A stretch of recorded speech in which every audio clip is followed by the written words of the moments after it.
Good morning, everybody. Boy, it's a busy morning on Hot 97 News. This is a brand new live news show where we talk about all the biggest stories across the country. It is Wednesday, February 11th. I'm your host, Lana Harris, here with Rondell with two N's and Million. Hey. Boy, and I cannot keep up with the news right now. There's a lot going on. It's a lot. It's a lot going on. But first, it is Black History Month. And we're going to have our 1 minute of Black excellence per usual. Come on now. So here's Rondell with two N's with that. Come on now. So, now a lot of people think Jackie Robinson was the first black MLB player, but really, it was Moses Fleetwood Walker in 1884. More than 60 years before Jackie Robinson, he played catcher for the Toledo Blue Stockings. And of course, he endured racial abuse from players and fans. And some white players even refused to take the field with him. Now, some say baseball is America's pastime. And to that, I say yes, a pastime of racism. After baseball, he became a successful businessman and newspaper publisher. And honestly, nothing scares white people more than a black man who controls the narrative. Hey. And that, my friend, is your 1 minute of Black excellence. Amen. Amen, brother. Amen. We would usually talk about it, but there's so much stuff going on. There's so much, we don't have time, man. Okay, so breaking news. The FAA abruptly closed the El Paso airport for 10 days. Everybody was confused, and then a couple hours later, they took it back, so now it's reopened again. They took it back? They took it back, and it's reopened again. What? So let me just give you the background of how this happened, because this really started last night. They didn't warn city officials, passengers, pilots, nobody. Nobody got a warning. They just shut it down like we weren't all about to have 1,000 questions about what was going on here. My first thought, and I play with you not, was either this is a military issue or it's aliens. I'm not going to lie. Because this was very strange. This does not happen. To call this rare wouldn't even be, it's not a thing. Yeah, just shutting down the airport is crazy. Out of nowhere. Yeah. So the FAA, the Federal Aviation Administration, issued a temporary flight restriction that closes the airspace around El Paso International Airport. And it was for 10 days. So from late February 10th through February 20th. They did this last night. So that would have meant that all commercial flights, all cargo flights, all private flights, all of them would be grounded and could not take off or land at the airport during that 10-day stretch. And they said that this was for a special security reason, but they didn't deign to explain what those security reasons were. And then they classified that restricted airspace as national defense airspace, meaning it's treated like a protected military or defense zone while that order would be in effect. And yeah, it's just totally abnormal for something like this to happen, especially for this long without an obvious reason, like a natural disaster or some kind of infrastructure failure. Right, yeah. So I'm looking at it right now. Hurricane Katrina had a restriction at one point in time. It was 18 days. And the most that we've actually seen, the longest that we've actually seen of a airport restriction was during 9/11. Yeah. There's also been airport restrictions during volcanoes. There's no volcanoes in El Paso, Right? And there's no hurricane on the way, Right? So it's like, what's going on here? What can we put two and two together? What is the restriction? What was the security risk that we had to be alarmed about, and how'd you handle it so fast? Yeah, right. I'm with you, Lana, on the whole aliens thing. You know that's where I stand. Listen. You know that's where I stand. I'm with you with the whole aliens thing because El Paso is like in the middle. I mean, it's out there in Texas. Like, I don't know if y'all have ever been to El Paso. Me neither. I haven't been either. So yeah, I thought y'all thought I was about to be like, yeah, me too. Nah, I haven't. But I do know, and I've seen, videos and pictures of El Paso. It's in like the middle of it's in the desert almost. Yeah. You know what I'm saying? So aliens, where do they usually, congregate at? In places like that. You feel me? So Listen, that's what I was thinking. there are people that I've talked to who either know El Paso or have been there and traveled there and say they do notice lights that will be in the sky that people just know out there are a thing, and there's no real way to explain it or know what's going on. They just kind of live their lives as normal. But this is kind of a funny, lighthearted way sort of talking about what's going on here, because this was very serious. They basically said, and by they I mean the FAA, because they have designated this as a national defense airspace, they said that the government could use deadly force against any airborne aircraft if it's determined that that aircraft poses an imminent security threat. They warned pilots who didn't comply with these restrictions that they may be intercepted, detained, and interviewed by law enforcement and security personnel, and could be hit with civil penalties and lose their pilot's licenses and might face criminal charges. And that applied to flights below 18,000 feet. So planes at cruising altitude could continue over El Paso, but like, that's why everybody was wondering, okay, this is more than just, okay, something's going on. This is like, no, something's going on. That's it. I think that, I don't know. I think that it could have possibly been, I mean, aliens, I guess, but we have a lot of beef with a lot of people going on right now. Maybe they got some intel. Maybe they got some hint that somebody was trying to do something to America. And that's the most alarming part about it. Well, right. Like, my first thought, again, was military. My second thought was aliens. And to your point, like, they didn't say what the threat was. Right. And they basically just said it's all over in a couple hours. We didn't even last 24 hours. Do they owe us transparency? Yes. Do they owe that to the people? Yes, yes, 1,000%. I think my biggest question is, what happened to the people that were stuck in the airport though? Like, imagine you were flying out that day and then they just say, "Hey, all flights canceled." Oh, when are they? Oh, tomorrow? Cool. No, till the 20th. Like now. Yeah, you can't fly out till the 20th. Like, that is wild. Imagine you were on vacation. Imagine you had a connecting flight and now can't go on whatever vacation. Imagine you had a wedding. I mean, they were all just told sorry, and the pilots weren't told either. They were like, what do you mean? I heard one audio of some pilot that was talking to some, I guess, air traffic control, and they were like, yeah, no, you can't leave. You can't, fly in this area. And he was like, oh, you mean like, is there like a grounding right now? They're like, no, for 10 days. They're like, what? For 10 days? That's crazy. They had no clue. And now it's reopened. Someone said in the chat that they just said it was Mexican cartel and drones. Let me look at this.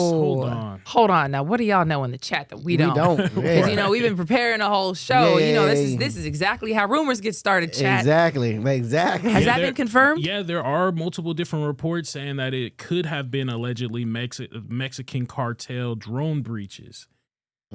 I guess. I mean, right. I guess. It could be, that kind of language. It could be an alien. It could be anything. It could be a lot of different things. And I guess that's the official narrative that we're going with, I guess. But to your point, I think they do owe us transparency. Like, we elected you guys, but that doesn't make y'all just big popping over us. If y'all know something, let me know so I know how to move. Because the way I think about it is, if these people in government know about what's coming or what's happening on a level where we don't, what if they're calling their families and being like, oh, okay, y'all, this is how y'all need to move. This is what I would buy right now. 100%. This is what so y'all just get to update y'all's families and the rest of us just get to figure it out when something crazy happens? Nah. I guarantee they do that as of now, though. Like, I guarantee, they do that. Hey, look, this is going on. Y'all need to do this. Y'all need to do that. I guarantee, bruh, now this is just my way my conspiracy brain works. 9/11, for example. I guarantee a few folks made a few phone calls and said, hey, we about to do this. Don't get on them flights. That's all I'm saying. That's all I'm saying. Because there's a lot of people that missed their flights that day. And didn't go into work. Didn't go into work that day. Look. So, hey, bruh. Hey, man. You hit certain corners of the internet. You start questioning everything. Yeah, I feel it. Everything. I feel it. So we'll keep you posted on what that was about because, I don't know how they resolve that in a couple hours when it was supposed to last for 10 days. Exactly. So in other news, it also turns out the FBI does have video of a suspect from Savannah Guthrie's mom's house and also briefly detained the wrong guy. I don't know what these people have going on here, but here are some pictures that FBI Director Kash Patel released on X. And on background here, Savannah Guthrie is, of course, the main anchor for NBC News. Her 84-year-old mom was abducted from her house over a week ago, and there have basically been no real leads, in part because there was no footage. Everybody heard that her house had cameras, but then there was no footage. And let me just remind you what the sheriff said about this as he was going through a timeline of Nancy's abduction. Sunday morning, early morning at 1:47 a.m., the doorbell camera disconnects. At 2:12 a.m., software detects a person on a camera, but there's no video available. They had no subscription, and therefore it would rewrite itself. It just kind of loops, right, and covers up. That's what our analysis teams have told us. We're not done with that. We'll do all we can, but that's what it says. So that detects a person on camera. Could that be an animal? I imagine that's possible. We don't know that. We just have no video. But we're not giving up on that. So it rewrote, no subscription. That's why I'm trying to figure out. So what is this? What is this video that Kash Patel just released that also has to do with those pictures that we just saw? What am I looking at here? If there's no video and the camera was missing, that's what they said. The camera was gone. And so they were saying like, hey, like, do you know anything about this? Do you know if there was one there? Do you think the suspect took it? And they're like, oh, that's something that we're looking into, but we can already tell you they don't have a subscription. So does that mean like even if you don't have a subscription because you don't want your stuff to be saved in somebody's file somewhere, it's still being saved in their file somewhere? Yeah. Ring did just come up with that commercial. Exactly. That Super Bowl commercial. That's the first thing I thought of. That was kind of crazy. If you don't know, the Super Bowl commercial was them basically saying we'll be able to use your cameras to identify cats and dogs in the neighborhood That go missing. Cats and dogs, and they'll use it without your permission. They said it was almost happening immediately. Almost. It was kind of scary when I seen the commercial. Sorry. Can I just say something real quick? Please. He's overly dressed like a robber. If that makes I sense. was thinking the same thing. Does that make sense? No, like yes. he's too much dressed like a robber. Like Yes. regular robbers don't dress like that. Like I ain't seen no robber in a long time wearing no eye hole, mouth hole ski mask. You get what I'm saying? Oh, it's a little overly like I'm trying too much to be a robber. That's all I'm saying, by the way. All I'm saying. Right. So he's overly. It just looks a little too. 2008. 2008. So what I picked up was like, first you're going in and covering it with your hand, and then you go up and pick up some leaves. You don't even know and how to cover rob. it with the. What are you doing? You don't even know how to rob What are we correctly. doing Yeah, here? bro. You don't even know how to rob correctly. Because there's some YNs right now in Atlanta that I've seen on video. They know what they're doing. No, I mean that's neither here nor there. But You would think that person would go up, cover their face, knock off the camera, disconnect it, do whatever. Not cover it, go back, get some leaves, cover it again, peek up in the camera. It's like, what am I on drugs? What because this doesn't make any sense to me. And to your point, he's got a gun like just in the front of his. If you're going to go kidnap somebody or rob somebody or whatever, you're just going to have the gun right there where it's just very visible. Hey, look, America, look, I've got my kidnapping tools in my book bag and my robber's mask and my guns right here for you all to see. Am I on? no, you're not. No, you're not. You're thinking like a logical person. This is a not seasoned, but this looks like he's over trying. He's definitely trying to look the part of a robber. Let me zip my jacket all the way up. Let me go buy a ski mask from the gas station. Let me wear a book. Don't nobody wear no book bags in a robbery. And this has taken the FBI all this time to figure this out. So a lot of people have been assuming that this is somebody who is very good at this. Yes. Like, I know exactly what I'm doing because I've been able to hide myself in the age of technology where they're literally like following us and listening to us and tracking us and all this kind of stuff. How is it this guy who didn't know that he shouldn't have stared blanket into the camera and then picks up leaves? I don't know. So the White House posted and said, hey, everybody be on the lookout. If you know who this is, make sure you report it. And I'm like who? ICE? That's basically what ICE looks like. ICE has been looking the same way these past 9 months. You know what I mean? Who are we looking for? That's so real. That's so real. Now, I just want to preface this too by saying we do want this lady home. 1,000%. We are not trying to make this lighthearted in the sense of like we don't want her home. We just want y'all to be realistic about what's going on. We just want y'all to open your eyes and be realistic about look at everything. Not only that, but look like at everything. We care about this woman, it seems, more than everybody else. Some of y'all are playing around with this. Come on, man. Because I would like, if this, God forbid, ever happened to somebody that I know, if this is what y'all are gonna do, exactly. This is the best we got. Exactly. All right. That's all you can say is okay. That's how y'all feel. Mind you, then they picked up the wrong guy. Because you saw that. You came in here like, did y'all see they just picked somebody up and then let him go? Let him go. And he mad. He upset, as you should be. Yeah. We actually have a piece of that interview from CBS News. Here's what he said. Help me against my will. They didn't read me my rights until 2 hours later. Did you have any idea? No. This is about No. Kevin. Do you know who Nancy Guthrie No. is? That's a problem. No, I don't know anything. Do you know who Savannah No, Guthrie no, is? no. No, I don't say- follow the news. Right. I don't watch. You don't watch the Today Show. No, So this was a complete Yes. shock. it was. I mean, I hope they get the suspect. 'Cause I'm not it. They better do their job and find the suspect that did it so they can clear my name.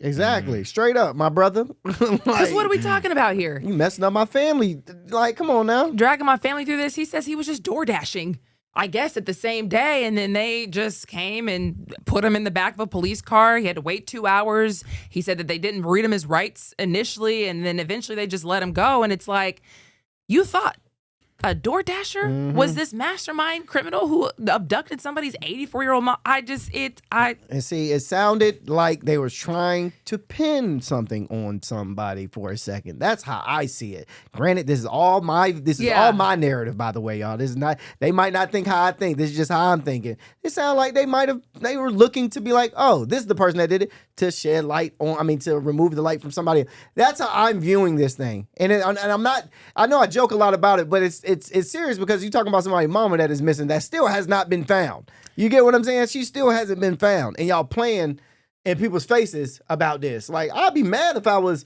the family. Like, for real. Mind you, one thing that experts have also pointed out is that both of the deadlines passed and nothing happened. Nothing. So that's abnormal as well. Like, if you are going to kidnap an old woman, why would you then start sending empty threats? There's not usually a situation where someone has kidnapped somebody for ransom and says, hey, if you don't do something by this date, this is going to happen. And then if you don't do something by this date, this is really going to happen. And neither thing comes to fruition. You got the mom somewhere. So Savannah Guthrie, the victim's daughter, the NBC News anchor, also put out a new video after the more serious Monday deadline tied to that ransom demand passed. And here's what she said. We believe our mom is still out there. We need your help. Law enforcement is working tirelessly around the clock trying to bring her home, trying to find her. If you see anything, if you hear anything, if there's anything at all that seems strange to you, that you report to law enforcement. We are at an hour of desperation. So that was after the $6 million in Bitcoin was supposed to have been sent at that point. And again, nothing happened. And the FBI then came out with a statement saying, we're not aware that this family has had any other communication with the ransom person. In fact, the quote was, the FBI is not aware of any continued communication between the Guthrie family and the suspected kidnappers, nor have we identified a suspect or a person of interest in this case at this time. So this was on Monday. So that was after we got the video of, we will pay, we understand, this is very important to us. Anybody, sees anything, let us know. The FBI is talking about, hold on, have y'all been talking to them? Because we're not aware of any communication. What are we talking about? Mm-hmm. This whole thing has been very strange. I really don't see. I don't know how this is going to go. I don't either. I don't really know how this is going to go and how this is going to play out. And I'm a little nervous as to whether this ends badly or this ends goodly. And is goodly a word? It's not, but we follow. Okay. We get what I'm saying? So I really don't know how this is going to end. I mean, we all want her to come home safely. You know what I mean? But right now, it seems like y'all playing in our face. Honestly, it feels like y'all are playing, they're taking us for boo-boo the fool, and I don't really like that because y'all it's too much shady stuff going on. And I don't ever even want to talk about Savannah or a sister or a brother and their whole things, because those are, everything looks off right now. And it's making me very mad because this could easily be fixed. Mind you, after Cash Patel dropped those photos, they went back to the sister's house in the sister's neighborhood to do some more investigating. I don't know what they have going on. Yeah, it seemed like y'all looking for a little Netflix documentary. But this is not something that we can just let go. Is the mom back or not? Exactly. And it's the NBC News anchor's mom. That's what it's like, whoever did this, this is not normal. You don't pick someone so high profile in a news way where this is going to get attention. Mm-hmm. You might want to do some governments in whatever countries, whatever country where they may even have state news. It doesn't even hit the news.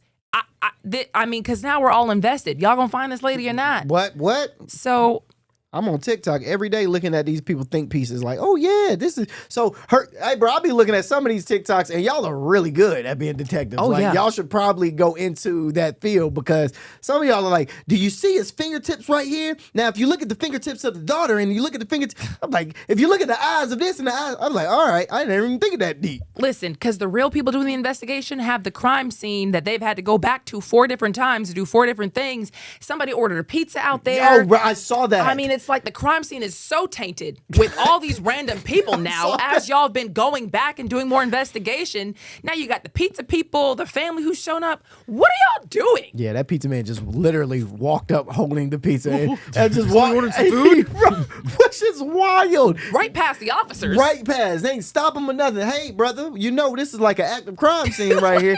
Oh, no, they ordered it. Y'all order a pepperoni? No, okay. Wow. All right. But yeah, all right. All right. Anyways, the U.S. is also still in talks with Iran to figure out whether or not the U.S. is about to attack them or come to an agreement with them about their nuclear program. And Iranian leadership is basically now begging the U.S. not to let Israel blow this whole thing up. So Israel's leader, Benjamin Netanyahu, apparently hastily arranged a meeting with Trump today. Remember, Israel is the U.S.'s ally. Iran is not. But in any case, before leaving to come here to Washington, D.C., Benjamin Netanyahu, Israel's leader, reportedly said that he would present to the president our approach around our principles on the negotiations. And so he's basically hoping that they will add things to the negotiations. This is about the nuclear program, but Israel wants them to say, hey, well, throw this in too, throw this in too, throw this in too. So Iran has been saying to the U.S., please don't let Netanyahu come in here and destroy the chance of us actually reaching an agreement on the nuclear program, because we're ready to talk. So that's kind of the background. And one of the things I know that Netanyahu wants is to limit Iran's ballistic missile program and make Iran drop support for any proxy forces in that region and then stop human rights abuses at home, which I don't think they actually care about. I think you just have to throw that in there because the country that is said to have just killed tens of thousands of people in a war, talking about human rights abuses, calling a spade here. I don't know that you actually care about that or not. I do know that that is a huge issue to Iranians. The human rights abuses, the oppression that they face in some cases in Iran. A lot of people wish this regime would get out of here. But this is what the situation. And Netanyahu, again, is confused. Concerned that Trump's son-in-law, Jared Kushner, who just speaks on behalf of the United States, even though nobody elected him and he's literally just a private citizen, and Special Envoy Steve Witkoff may accept a deal that only has to do with Iran's nuclear program. And Israel says that that's not good enough for them. Yeah. When I heard this, I was like, this is messed up. Like the fact that Iran is now not supposed to just give up their nuclear programs, but they also have to give up their ballistic missiles is crazy. So you just don't want this country to protect themselves at all. And mind you, a lot of times Iran is using these ballistic missiles for like proxy forces, like other close Middle Eastern countries that has attacked them. They use these missiles to stop other missiles coming their way. So if they get rid of these missiles, Israel could do whatever they want, basically. Not only that, that kind of happened last year when the U.S. and Israel bombed Iran's nuclear facilities. That sparked a 12-day war where Iran was like just sending missiles over Back there. and forth. And Israel was sending their weaponry over there to Iran. And so both countries were getting battered to smithereens. And now Israel's saying, yeah, you should make them like not be able to have that. So, Right. And the nuclear program stuff, to your point, that would completely wipe out their defenses dang near. It's unfair. And the fact that Trump was even saying that, oh, if we can't come to a negotiation, we'll send some other aircraft carriers out there too. Like the fact that you're willing to escalate this because you want the country to give up completely everything, basically any protections, any defense, is kind of scary to me. And I don't really understand, I guess, how you feed this to the American people in that sense, because nobody wants to get involved in some kind of forever war. If the U.S. actually attacks Iran right now, how do they retaliate? Do they hit a U.S. base that's in the Middle East? And now we got to like really ramp things up. Nobody wants this. At all. So adding things to it, Iran's leadership basically said, look, we are negotiating with America. y'all need to let these other voices get up out of here. And some people will point out that Benjamin Netanyahu, Israel's leader, did visit Trump shortly before Venezuela's leader was captured. So people were remembering, like, okay, It's all adding up. It's all adding up. So crazy, man. Yeah. So yeah, we are showing you this video because, of course, the U.S. does have like an armada off the coast of Iran. It's like 500 miles or so away from it. And yeah, the U.S. has floated the possibility of sending more aircraft carriers, a second aircraft carrier to the Middle East to join the assets they already have out there. So, I mean, I'm hoping that this all just boils down, but the possible carriers that they could deploy out there would be at least a week away. You've got some in Asia, some on the East Coast in the United States, some in the Caribbean. So we'll see what happens. Yeah. We'll see what happens.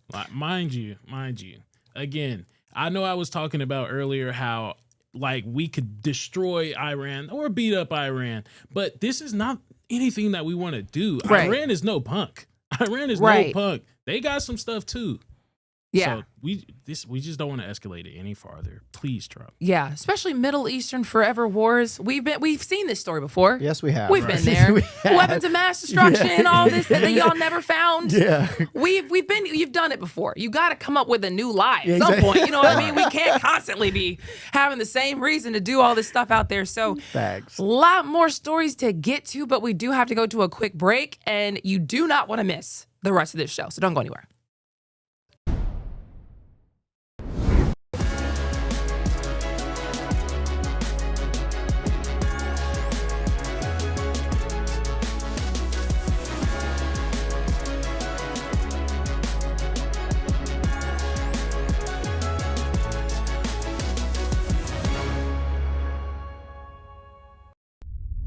A major move today. Hot 97 is expanding. Hot 97 has launched a full streaming television channel. Hot 97 is no longer just a radio station, it's now a streaming network.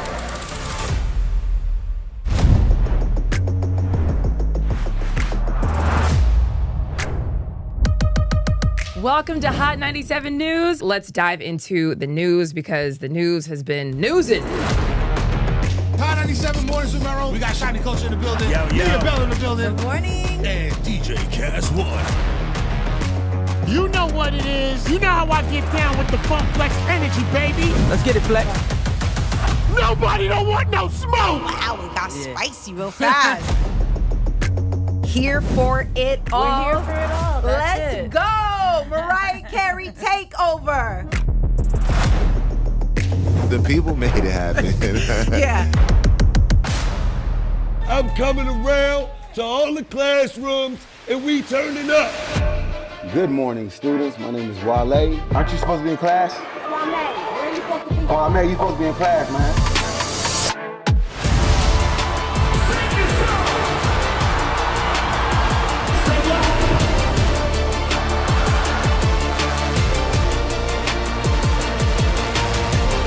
Rihanna has become a true worldwide icon.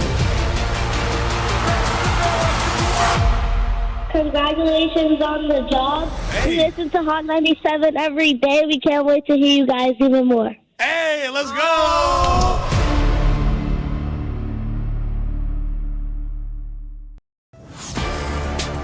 Get ready. The legend is on your screen. Funk Flex, the man who defines hip-hop, is bringing the heat from the radio booth to your TV. Where my camera at? That's my camera? All right. The biggest beats, the hottest freestyles, and that classic Flex energy. Bars are back. Now in your living room. Don't just hear it, watch the movement. Funk Flex, now on Hot 97 TV, Mondays and Fridays at 7:30 p.m.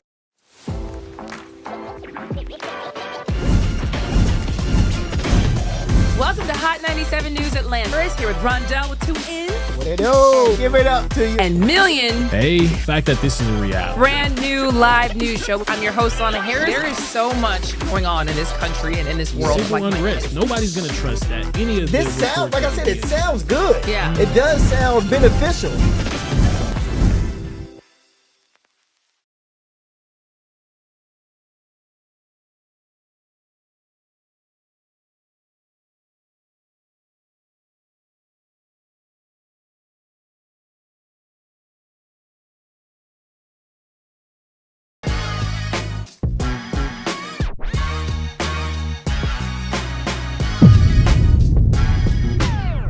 Welcome back to Hot 97 News on this very, very busy news day. And I can tell you, if the U.S.'s goal is to make life horrible for Cubans with this effort to cut off their oil supply, it's going very well.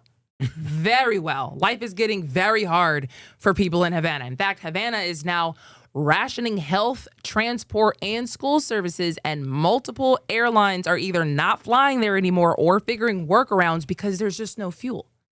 So there's now a shortage of aviation fuel, and on Sunday, Cuba warned all those airlines that jet fuel would not be available from February 10th yesterday to March 11th. So Canada's largest airline, Air Canada, just stopped flights going to Cuba on Monday and said that they're going to just operate some ferry flights just to pick up the 3,000 people they have currently there and are trying to come home. But for the rest of the flights, they're just going to have to tanker in extra fuel and then just make some refueling stops wherever they can if they have to. There are also some European airlines that say that they can continue flying to the island, but they're going to have to go and refuel in Dominican Republic or other places. You do have American Airlines and Delta who say that they can continue operations because they are premier. Don't know about Spirit. Spirit don't go that far. So we don't want to go to Cuba anyway. But the U.S. is trying to cut Cuba off from oil deliveries from all the neighboring countries that they used to get it from. So that's just making the fuel crisis they already had there a lot worse. So this is also going to be a blow to their economy because that's a lot of visitors they're no longer going to be getting. Canada gets hundreds of thousands of visitors from Cuba. Cuba gets hundreds of thousands of visitors from Canada. And last year they got 754,000, which is more than any other country. And apparently I looked into that because I'm like, well, why did Canadians just go to Cuba like that? Yeah. And they're allowed to. They don't have the same beef with Cuba that the United States has, so they can go as a vacation country. It's cheap, it's nice, it's warm, big touristy area. The United States, you're literally not allowed to go to Cuba for tourist purposes. So you can't help out their tourist industry from the U.S. You could go if you're visiting a family or for educational purposes, whatever, but the U.S. is really trying to starve them out of money however they can. That's crazy, which I didn't know.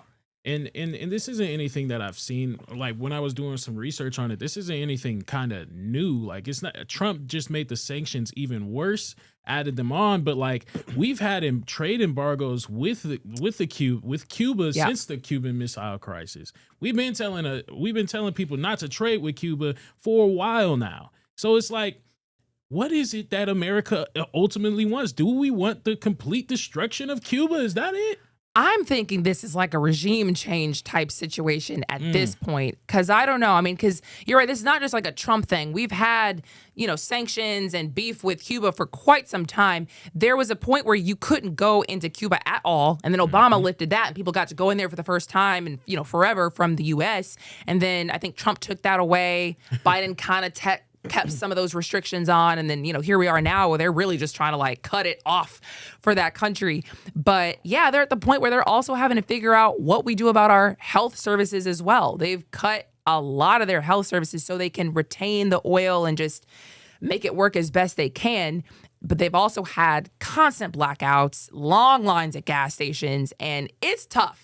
It's tough for them out there. It is. I've heard I've heard interviews of people saying that they can't even go to work. Ooh. There's no Transport. I cannot drive. I Yep. cannot drive to work. It's too far away from me, so I just cannot go in because of it. Yeah. So you're messing up. You're destabilizing a whole economic system. That's not just communities. That's a whole economic system that we're destroying right there. Right. Now, to your point though, Million, we got some hustlers here in Atlanta. Gas ain't stopping no real hustler. You dig what I'm saying? I know folks that'll walk 4-5 miles to get to work. You dig? That's all I'm saying. But no discredit to Cuba, but I'm just, what I'm saying, we got some hustlers. That's all I'm saying. So there, I guess, apparently is something that Cuba can do. The United States President Donald Trump says that Cuba could avoid a total cutoff by striking a deal with the United States, potentially requiring the return of property confiscated from Cuban exiles back after the 1959 revolution. But that to me is like, wait a minute, y'all are doing all this so somebody can get their stuff back from Cuba? Because the people don't have nothing to do with that. Trump has called on Mexico to suspend oil shipments to Cuba as well. He's threatened to tariff any country that helps Cuba with oil. Venezuela used to send a lot of oil to Cuba, and, you know, the U.S. kidnapped their president, so now they don't send anything. So they've already squeezed them on the Venezuela front, but now they're saying, yeah, any other country who wants to send oil to Cuba, think again. And so now the Mexican president, Claudia Sheinbaum, says that, you know, she's hoping that they can come to some kind of diplomatic resolution here so that they can keep helping Cuba out. They have vowed to send, actually they did send on Sunday, shipped more than 100 tons of humanitarian aid to Cuba and promised more support as well. So maybe we can't send oil. Maybe we can just send y'all food since maybe you can't produce it as much. Maybe we can send you guys supplies. Maybe we can send you something to help you out. Even Russia's trying to figure out how to help Cuba. And a spokesperson said that the U.S. is putting a chokehold on Cuba and that Moscow is discussing ways to solve the problem or help them. And so I'm like, dang, like, not even Russia coming to be a good guy for them? Yeah, it's wild, man. So even with the whole deal thing, it kind of threw me off. I was like, chat, give me some reasons why we want to be out there in Cuba. Yeah. Y'all tell me which one of these reasons makes sense the most, all right? It says that the U.S. cares a lot about migration flows. Does that make sense? Like Cuba could increase enforcement cooperation, accept deportations, and strengthen migration agreements. You think we care about that? As in, like, people coming from Cuba to the United States. Right, Do we care so much that we're going to... Okay, what are your other options? Other option is because Cuba is 90 miles away from Florida, limits military cooperation from Russia and China, no foreign military bases. That makes like sense. That makes makes sense. But when I heard this one, I was like, oh, that's it. Economic reforms allow private enterprises and banking access inside of Cuba. That is the one. Ding, ding, ding, ding, ding. Ding, ding, ding. Yeah, sure, like they care about not having Cubans come to the United States, but Miami basically is little Cuba, little Venezuela, little like all them Very countries. much so. You know what I mean? So do we really care that much? I don't know. And we're deporting them back to their countries who are not supposed to be here anyways. As far as the military situation goes, meeting the threat of a foreign government who's an adversary like Russia, putting a Russian base right there where it can reach into the U.S., that is a problem. I mean, that's been historically a problem. So do we do this now because of that? I don't know. But after we see the Venezuelan president kidnapped and the oil industry reopened up in a way that America wants, what if Cuba could also reopen in a way that America wants? What if we just cut off their oil supply and starve the people out until that happens? Did they include Cuba in that map we seen yesterday? That Trump posted? Because Trump, I'm telling you, he wants this whole Western Hemisphere, y'all. I'm telling you. Well, I can also tell you that somebody who is making off pretty well is Israel. Because guess who just got an oil shipment from Venezuela for the first time in years? Israel, yes. So, as we mentioned, the U.S. captured Venezuela's president because of his role in the drug trade, wink, wink, and they ended up taking over their oil industry, which has nothing to do with the drug trade. And according to Bloomberg, Venezuela doesn't really have a choice here but to send its first crude oil cargo to Israel in years. Now, I looked it up, and Israel already gets crude oil from, like, Azerbaijan and actually Russia, which is also strange because that's our adversary. That's our biggest ally. I thought we hated Russia. I thought we needed a golden dome because of Russia, but now y'all are trading. Great. Okay, sure. So this would be just more like having another option for Israel, which is great. I mean, the U.S. and Israel are making out great these days. Besties. We're just besties. Best friends. Best friends for life, man. Yeah, man. Tied at the hip. Right. Makes no sense. So we will keep you posted on everything to do with that. In the meantime, we have a crazy story. Crazy story from here at home. This is a mom in Ohio who is just charged in a really sickening case. Ooh, yeah. So this incident occurred at a nationwide children's hospital in Columbus, Ohio.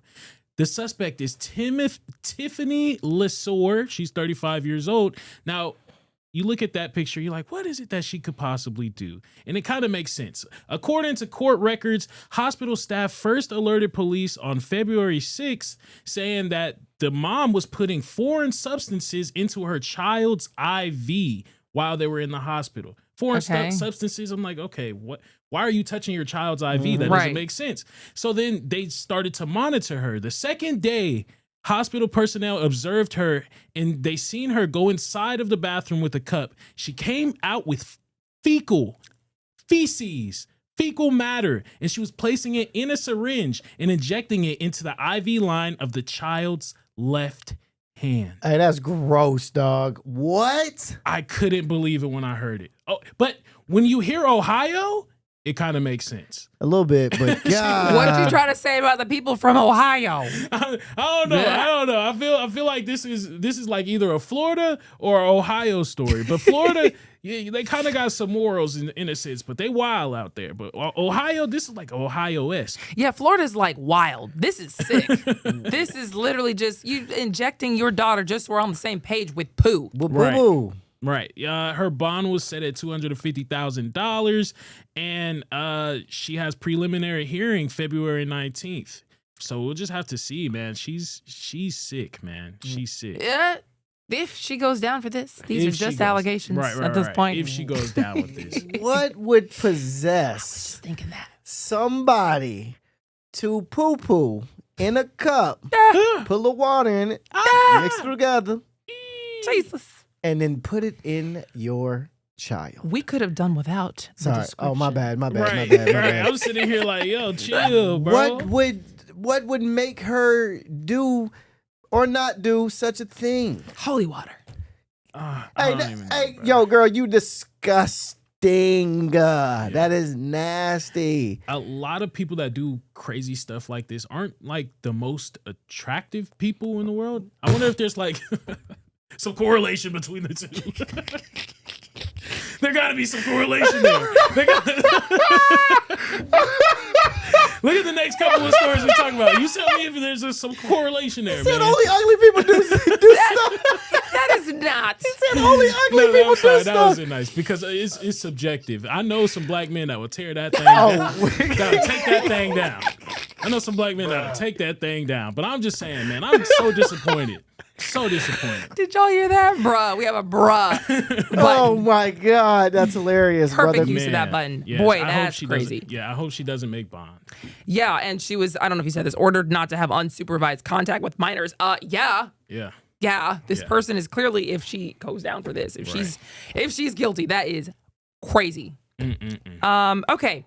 Also in the news today, a social media trial. These are the world's largest social media companies that have been accused of creating addiction machines. This is a landmark case, started in California. I'm pretty sure there's just a lot of different cases you're going to hear about as the years go on in relation to this, because we have all been on social media. That stuff is addicting. It is. All of it. It is. And they do it on purpose. So basically, this is a case that stems around a girl who they're not naming. They're just calling her KGM, her initials. This person said that they basically suffered mental health issues as a result of the social media addiction.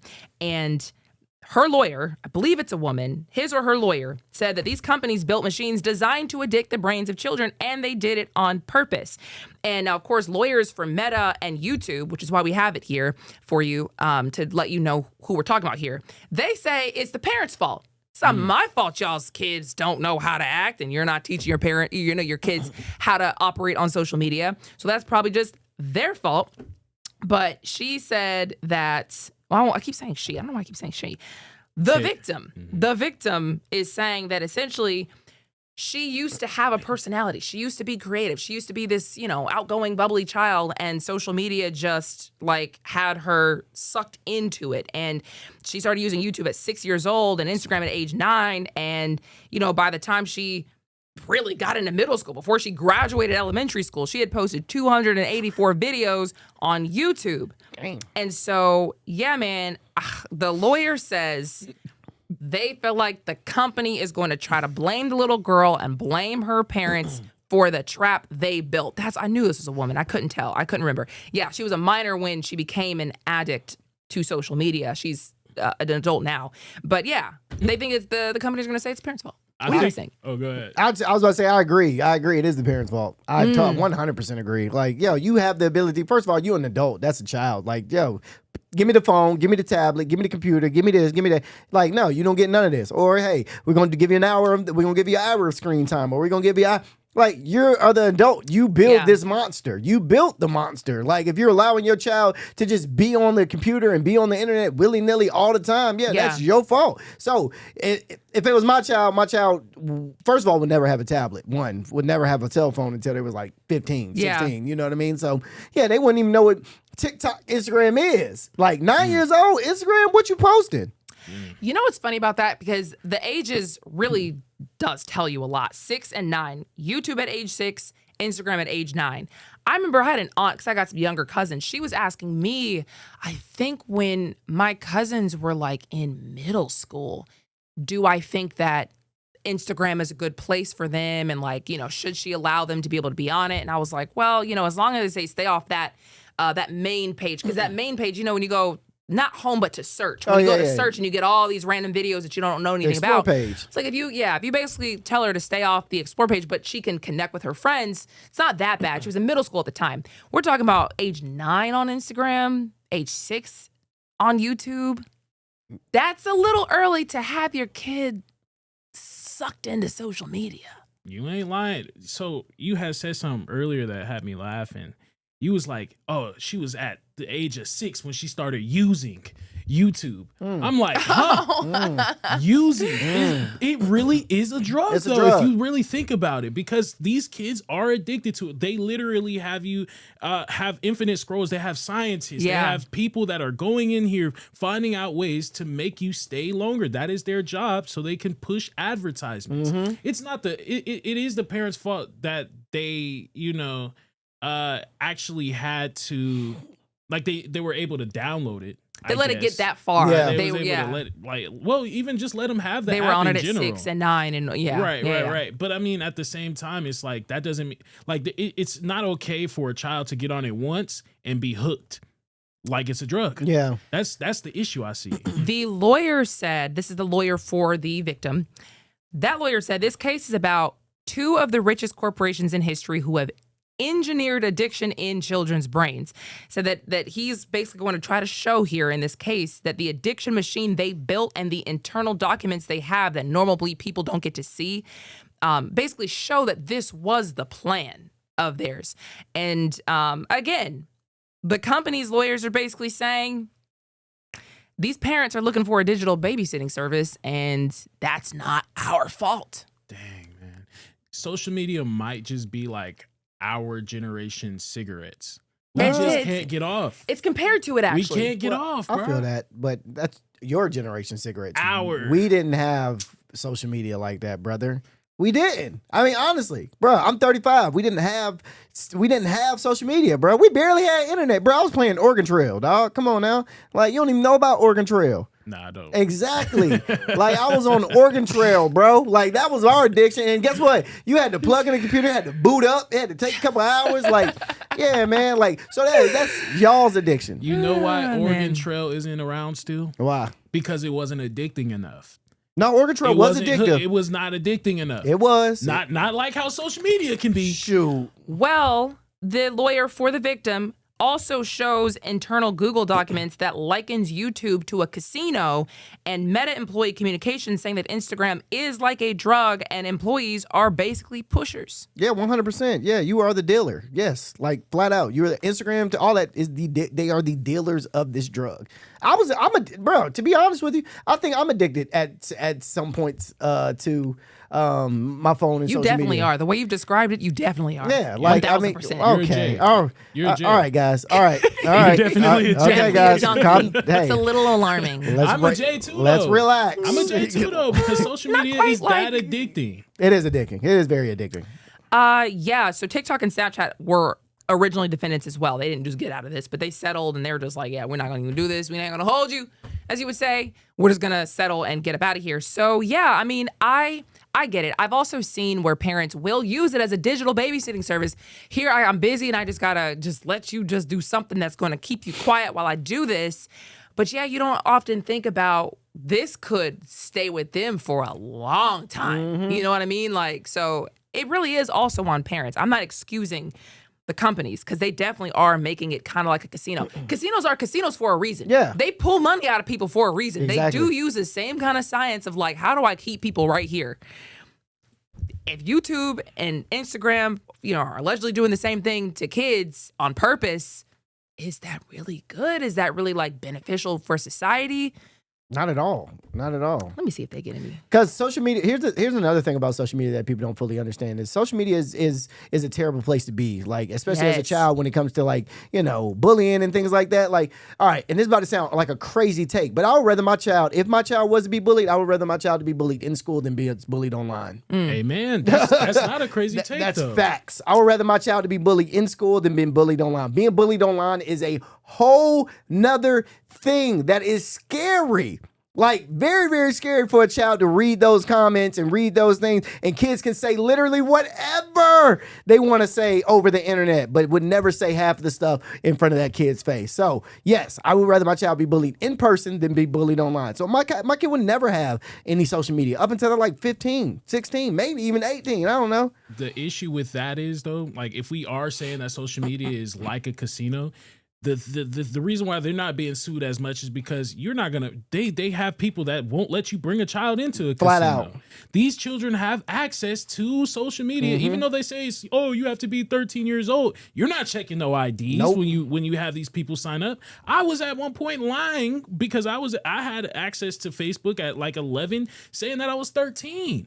So like, what they need better guardrails. They actually need to do something to stop children from getting there. Yeah, I just looked it up too to see if these social media companies get any kind of like government money or funding or help in any kind of way.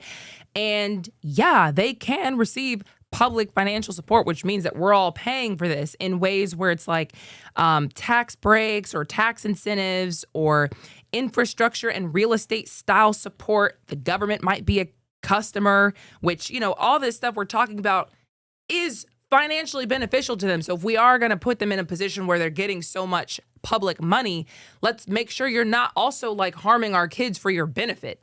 I get it. But yeah, how do you really defend this in court? I guess we'll find out. You know what is also a talker that has the people talking? Glorilla, who's a rapper.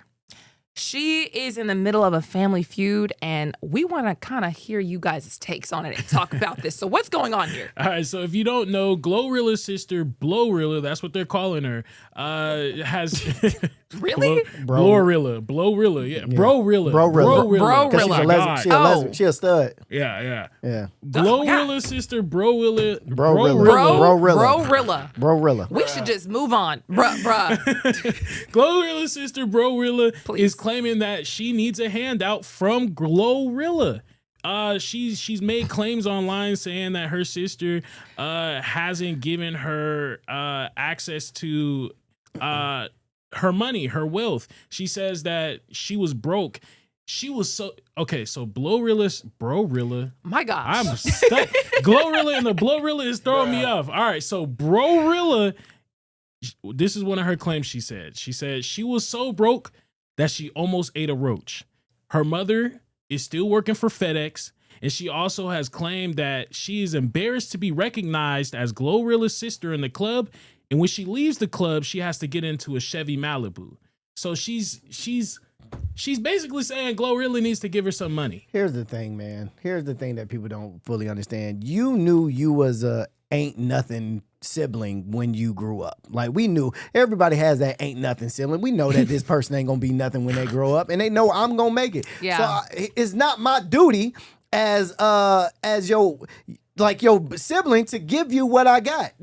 Here's a lot of people think that when I make it, I'm supposed to take care of my family. Hey, bruh, that's not my job. All right. Now, if I make it, am I going to help out where I can help out? 1000%. But is it my duty to be like, oh, Rondell made it, now he got to take care of all of us? No, that's not my duty. Y'all are all grown. Everybody should be already having their own motion going on. Y'all shouldn't be waiting on me to make it so y'all can. All right, now they own, so he owe me. No, I don't owe you nothing. I feel very similarly because I would help my family out for sure. Like, it depends on how much money we're talking about here, because you can't also like count someone else's pocket. For sure. You can't say like you should have enough money to fund my lifestyle too. You need to get a job. If you're thinking about eating a roach, I mean, please call me before you eat the roach. I'll give you some food. At that point, you just eating roaches because you just trying to be dramatic about some things. Because there's never a world where you need to eat no roach. Not in America. I mean, come on, my guy. I mean, go to work. So that's where I'm like, you know, if Glorilla has a house that she's afforded and bills that she's afforded and a car that she's like, okay, I got these things because I'm proud of myself and I work really hard. You don't know how much of her money is going towards like her lifestyle to say that she should just be taking care of the entire family too. And where does it stop? The mom, the sister, the uncle, the cousin, the auntie, the uncle, the grandparents. Like how many of y'all do I need to pick up before, you know, we start asking like, so what are you doing again? What is your job? Because mind you, Glorilla has 9 siblings. That's 10 of them. Oh, yeah. That's 10 of them. Oh. That's 10 of them. And I didn't birth all y'all. I'm sorry. That's what I'm saying. So she's basically, so her sister is saying that because we slept in the same bed together, rats and roaches, you give me money. She actually said, to your point when you said counting pockets, she literally said, I check my sister's net worth every day. God, dog. Oh my God. Now that sounds That's a little much. What you do? Someone might be a little jealous. This is what you do. You pick your favorite sibling, and that's the one you help out the most. If you got 10, you pick one. At the very least, y'all are about to be working for me. Oh, bro. If you want money, payroll. I have laundry that needs to get done. I got food that needs to get cooked. I got groceries that need to get got. I got some things that you can be my personal assistant, and then I can give you a job to where you're making my life easier and I'm giving you some money. Like, that's beautiful. I think it's beautiful when people like will pay, you know, their siblings or whatever to do, like, you know, make a whole family business out of something. But this type of time, I gotta get into a Chevrolet Malibu. Girl. It's Chevy Malibu. Overly. People are starving Kim. You remember when Kim Kardashian's diamond earring fell in the ocean and she's crying? My girl. Yeah, you'll be all right. Well, let us know. Is Glorilla responsible for her sister Browilla? All right, at least we got the name right before we leave. I don't know, bro. We have to go and leave that right there. But we are right back with more Atlanta stories after this break.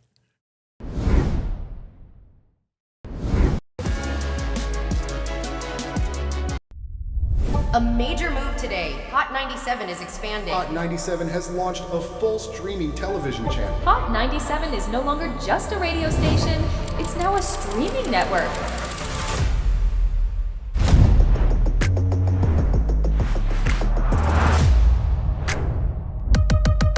Welcome to Hot 97 News. Let's dive into the news because the news has been newsing. Hot 97 mornings with Mero. We got Shiny Culture in the building. Leah Bell in the building. Good morning. And DJ Cass One. You know what it is. You know how I get down with the Funk Flex energy, baby. Let's get it, Flex. Nobody don't want no smoke. Wow, it got spicy real fast. Here for it all. We're here for it all. Let's go. Mariah Carey takeover. The people made it happen. Yeah.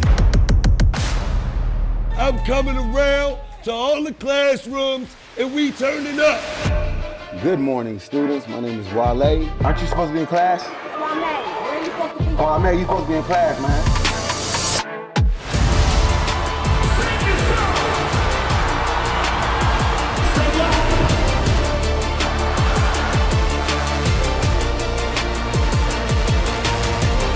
Rihanna has become a true worldwide icon. Congratulations on the job.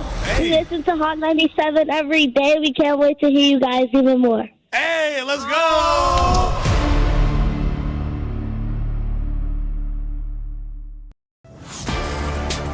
Get ready.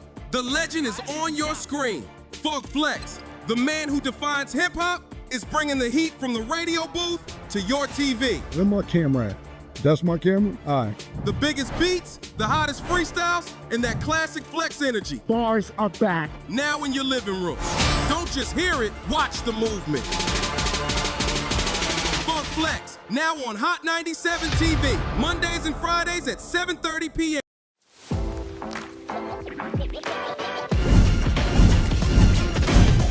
Welcome to Hot 97 News Atlanta. First, here with Rondell with 2 N's. What they do? Give it up to you. And Million. Hey, the fact that this is a reality. Brand new live news show. I'm your host, Lana Harris. There is so much going on in this country and in this world. Civil unrest. Nobody's going to trust that. Any of this sounds, like I said, it sounds good. Yeah. It does sound beneficial.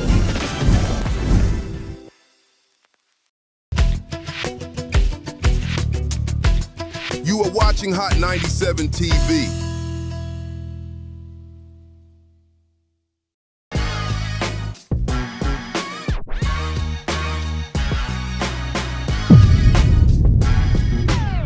What's up, everybody, and welcome to Hot 97 News Atlanta. This is a brand new live news show where we talk about all the biggest stories happening in the city. It is Wednesday, February 11th, and I'm your host, Lana Harris, here with Rondell with 2 N's. What it do? And Million. Hey. And it is Black History Month, baby. Understand me.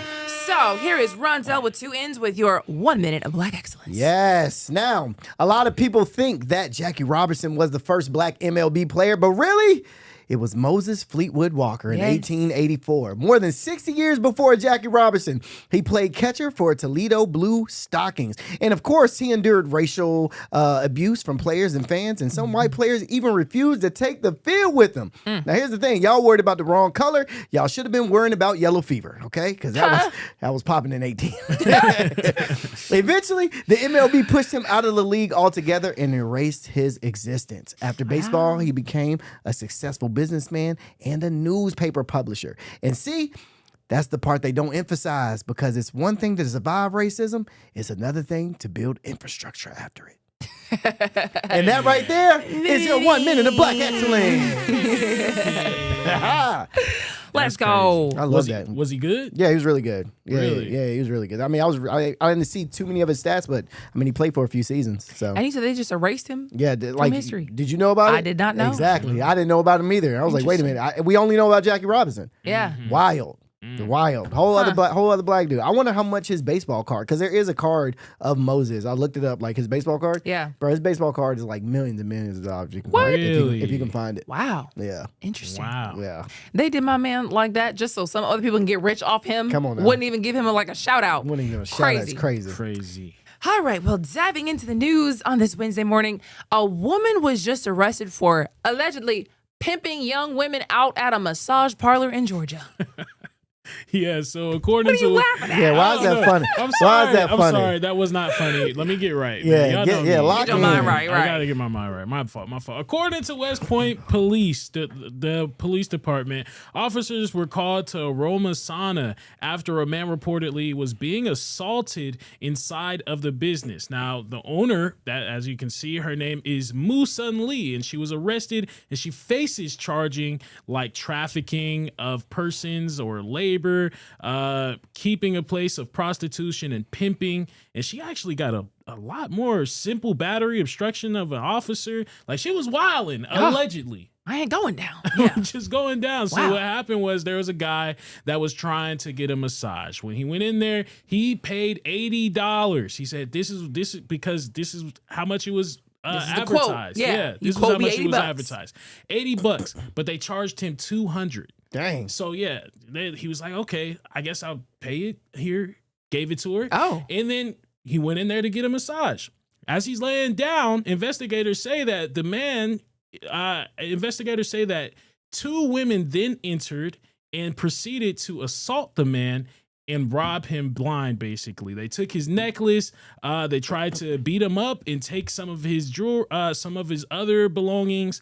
And yeah, he eventually ran out of there, called the police, and then when the police pulled up, that's when the owner was arrested. Hey man, this better be some big old girls for him to just let two girls beat him up and rob. so many Beat him up and rob him. They better have been some big girls. God, dog. Why? How you just let two? I'm talking about. They probably Asian women, so they're not probably not that big. Probably not that small. How you let them rob you and beat you? Wait, but also they just tacked on $200 for services and he paid for it? That's the interesting thing. It's like, okay, so 200, maybe, I guess this is a thing He in knew what he was Atlanta. doing. Yeah, that's what I'm saying. He knew what he was doing. Well, bro. it also says that the women attempted to remove his wallet and recording device. So did he go in there to expose them? Like, was he recording what was going down and they realized that they were about to get exposed? Maybe. So then they attack? There's a lot. What? Let me. So I was like, okay, so when I heard the story, I was like, how does someone actually get charged with being like with pimping in Georgia? Especially like when you hear that, it doesn't necessarily show like sexual acts or anything, but according to Georgia law, it doesn't have to be sexual acts. Under the General Assembly, a person commits pimping when they knowingly live off of or support someone with money or are supported by money earned through prostitution or solicit a facilitation prostitution for another person. So basically what they're saying is you have to be getting money from someone else in order for it to be considered pimping. It could be considered pimping. So she was, go ahead. Okay, so we're looking at a couple of different articles here. He goes in for a massage for an injury that he says he got the day before. He went into the room. He was met by a woman who quoted him $80 for a massage and $200 for a service, and that's when he tried to leave. He's like, what does a $200 service mean? So he tries to leave, and then the reports say that the woman was then joined by 2 other people who tried to keep him there. And then that man told investigators that he was grabbed and assaulted because the women were trying to like take his wallet and a video recording device from his pockets, and he managed to record a piece of the struggle. And during that scuffle, his necklace was broken, but he escaped. He called 911. And then police showed up, and allegedly one of the women who were there talked to police and told police they referred to the woman we just showed you as Mama and identified her as their pimp. They basically told police that the woman we just showed you would take $150 from each client while the woman pocketed the remaining $100. Oh, I ain't pimping. That's just good business. Yeah. That ain't pimping. That's good business. She knew what she was. All she did was take a little something up top. That's it. But I do. So I don't know if y'all remember the guy that shot up the. Yes. So these services. I mean, the stuff like this, they're all over the place. Now, I'm trying to figure out how to say this without saying it. Real quick, he's talking about the man who was accused of going to these massage parlor-esque places and shot like 8 or so Asian people. It was like a big Asian hate crime that like sparked after that. So, okay. He went there because he was addicted to pornography. That's what right. Yeah. So, but anyway, so I've not gone in, but I have been to something like these massage places before. If that makes sense. Oh yeah. No, I have. So okay. I have. But it's not like what you think. It's not like what you think. But I have had friends that have gone to these type of massage parlors, and this is not unusual to happen. It's somebody to go in there, pay $80, and then say, "Hey, we're going to tack on this $200 for services." And you usually know what you go in there to do if they tack on that $200. So the tacked on $200 for services is like a no. And you know what thing? I'm giving you a different kind of an ending than one might get from the $80 service. Exactly. So you go, they say it'll be $80, and then would you like the $200 extra? Service. And you'd be like, oh yeah, I definitely would like the $200. And that $200 is cash. So you'll pay like $80 on card and then $200 cash. Yeah, it's crazy, bro. It's a whole thing. So there are saunas in Atlanta that do this? For sure. I actually know someone who has. Yeah, for sure. There's a bunch. Ugh. There's a bunch. I ain't gonna out them, but there's a bunch of them. Sick. I mean. That's crazy. Sick. That the people that participate in it, sick. You would go. I wouldn't. He just doesn't know where they are. Yeah.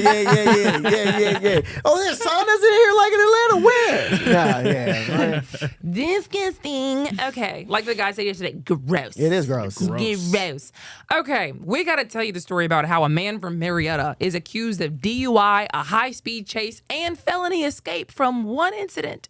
Which is how you get all that? All of that. Off of one thing. Dang. So look, a 36-year-old Marietta man is facing multiple charges, including felony escape, DUI, and dangerous chain of events in Cobb County. According to an arrest warrant from Cobb County Police Department, officers found Christopher Howard Ricketts asleep behind the wheel of a 2018 black Ford Explorer around 9:26 a.m. on February 1st. The SUV was still in drive, sitting at the intersection of Roswell Road and Cobb Parkway. Now, police say when officers woke him up, Ricketts initially put the car in park, and then he was like, oh no, put the car in drive, and suddenly took off through a red light, by the way, That's when things escalated. Authorities say Rickett sped off down Roswell Road, leading officers on a high-speed chase. Another officer later spotted him on Johnson Ferry Paces Road, where police say he was traveling nearly 90 miles per hour in a 40-mile-an-hour zone.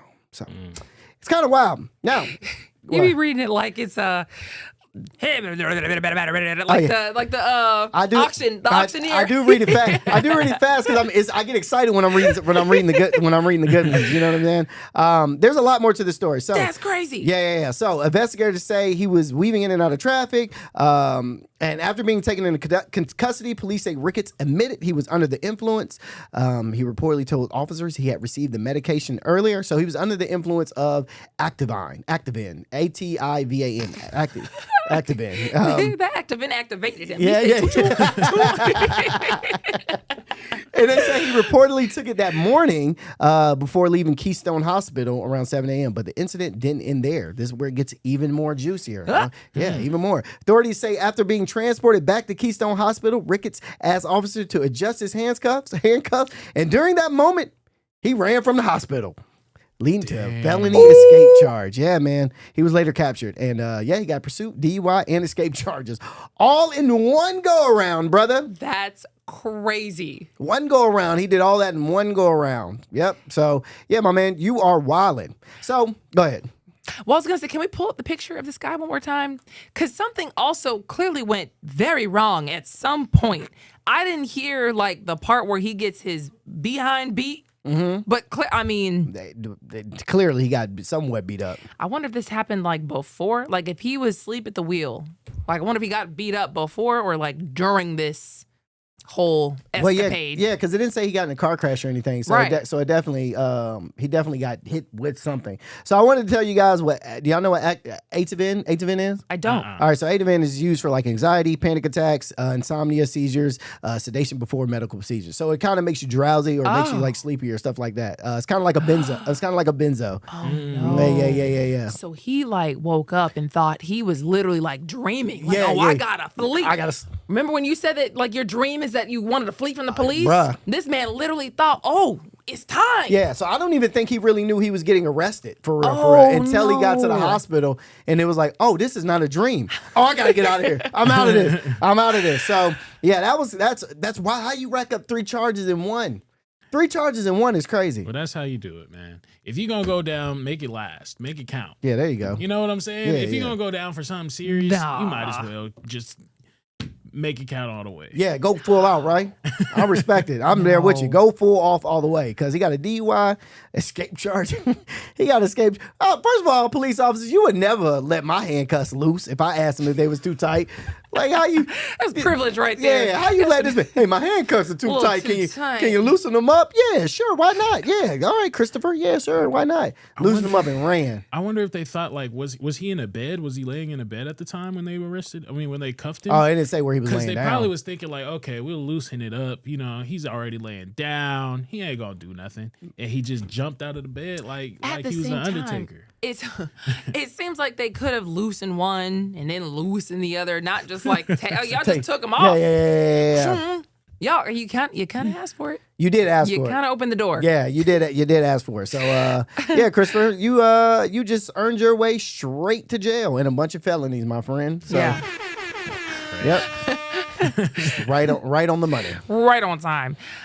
In other news, a woman was shot and killed outside of Palmetto Elementary. The whole school had to go on lockdown. Yeah, a woman was shot and killed Tuesday, and the person identified was Christopher Loris Atiz, 39 years old. So the shooting prompted a hard lockdown at the school around 11 a.m. And police say shots were fired just outside of the elementary school that morning. Officers responding to the scene found the body of the unidentified woman, and officials described the incident as appearing to be a domestic situation. Oh. So it started out as a domestic situation. This is at least according to some of the reports. They're saying that it started out as a domestic situation, and then it went onto the campus of the school. Investigators believe the shooting stemmed from like I said, spilled over onto the school. No students or staff were injured during this. And when they did finally go and find the guy, he gave them a police chase before he got caught.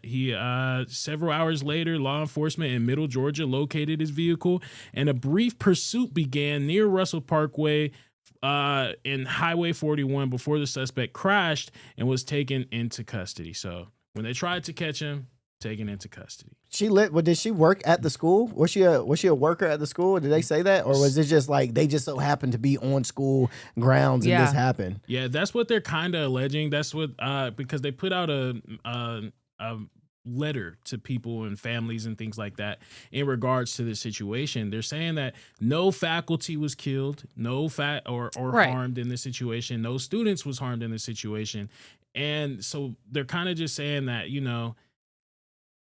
it just spilled over. I don't know how it just spills over. Yeah. Maybe they don't know if it's necessary. They still are trying to figure out if it's like maybe a parent or something like that. Mm-hmm. And then the domestic dispute happened there, or was it near a house? Well, this would say to me that there was some kind of altercation between the two of them going on, and it literally happened by the school. Yeah. So Right. when the shooting happened, the school, they just hear a gunshot or however many gunshots there were, and they go on lockdown thinking, we don't know what's going on over here. Is somebody shooting up outside the school? Do we need to be concerned? So this has nothing to do with the staff or the students or anything like that. They were relocated and dismissed for the day, just probably for, the purposes of making sure everybody's safe and if tensions are high, just gonna get up out of here. But this guy, this seems to be like just a domestic situation between the two of them, which is so sad. That's sad. Here's the thing, fellas. I want to speak to y'all real quick. Dog, leave. All right? There should never be a point in any relationship where you feel like you have to put your hands, harm, or hit a female, bruh. Leave, dog. Right. Leave. This should have never even escalated to a point of where you want to kill this woman, bruh. Leave. There should be no point in any relationship where you want to get like that, bruh. All right? Leave that woman alone. Just leave her alone. At some point, I feel like men also do need to go see their brother, see their father, like if you really think you're about to go beat up on a woman, at the very least, go find another man that's connected to her and don't because what do you feel good about yourself beating up on a woman? Come on, man. Okay. Now look, you got to go to jail. Now you got to go sit. You got to go sit because what? Prison. For what? Because you want it to be what? She said something that hurt your feeling? We don't know what actually happened, but still don't. The fact of the matter is, it don't matter what happened. It escalated to you harming this person. There should never been there's nothing in this world that should escalate a grown man. You a grown man. I'm looking at the picture for you to do that to that woman. Especially outside of a school. Come on, bro. You got to know the kids come on, situational man. awareness. Come on, dog. But yeah, finna eat you alive in prison, boy. Yeah, Fulton County Police say additional warrants are being finalized at this moment. So warrants are being finalized, including expected murder charges. Wait, did he not get arrested already? He is charged. They say the additional warrants. Okay. Are being finalized, including expected murder charges. I got you. Okay, well, we'll have an eye on that. In the meantime, I'm disturbed at how many high-stakes crimes happen in Metro Atlanta for a very low payoff. This is a different story, but that's what I feel like happened with this next man who got arrested for shoplifting and assault at a Home Depot in Norcross. Yeah.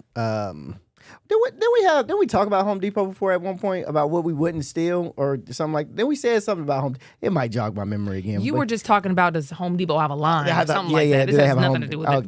You just remembering things. My bad. I said the thing. Anyway, authorities have arrested 45-year-old Tony Demps in connection with shoplifting, an assault case that dates back to September 2023.